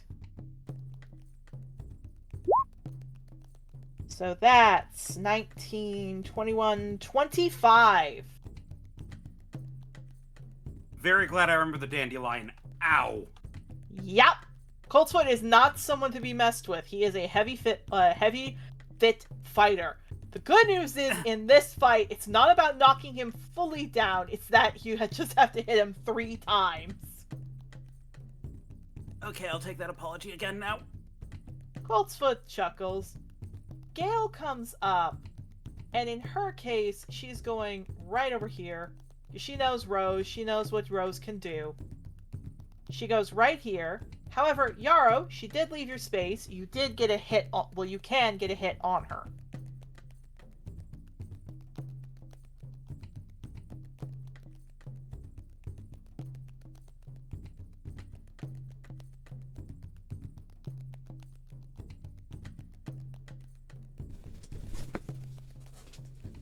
I can. Huh. Yeah, because how she Okay. would have gone is look at it this way. She would have gone here, and then she went here. So she came Oh, no, in... that's... Oh, I understand that. Something else was surprising me. Oh? Well, I only have the normal scimitar right now for my, magic items. Yeah. My staff actually has the exact same, stats, because the Staff of Woodlands has, a +2 damage bonus, or +2 bonus. Okay. It's actually the same strength as my scimitar, so I'm just gonna hit her with the staff. Fuck it. Alright, go ahead. That's the wrong thing. You have to roll to see if you hit her. That's first. a 23. That's fine, you 2 hit her.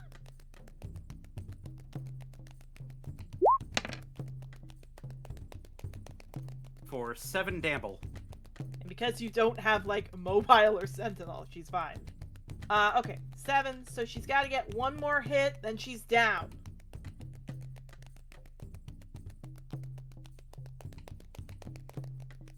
Okay.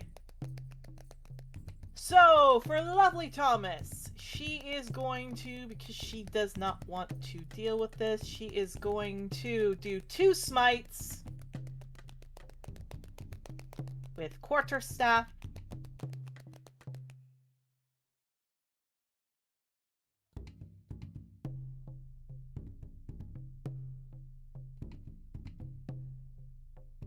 So that is +9. So it's 25, and then 1, 2. That's 18. That does not hit Thomas for the second one, but it does the first one, so she's gonna smite.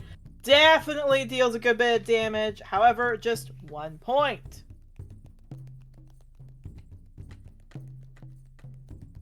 Now, Soaring, on the other hand, will go next. Seeing there's a cloak of displacement,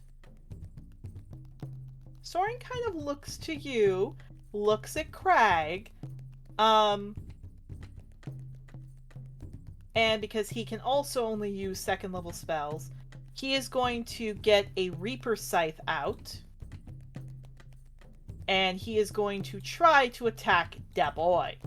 Alright, so 1, it has to be at disadvantage, so 11 and 17, those both miss as Crag ducks and weaves. And finally, last but not least, Rose.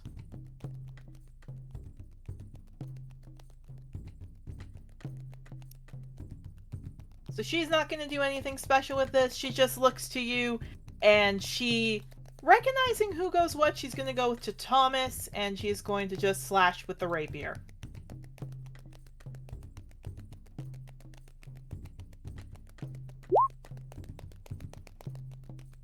So 1, that's a miss.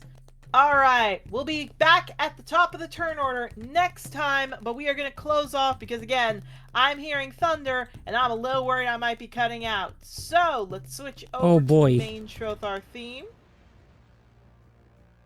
And let us call it there for today. So we got some good, we got some bad, we got some scary, and we got some interesting stuff that'll happen this session. And when you next see me, I'm going to be post-surgery. So for now, bye-bye, everybody! Bye-bye. Goodbye.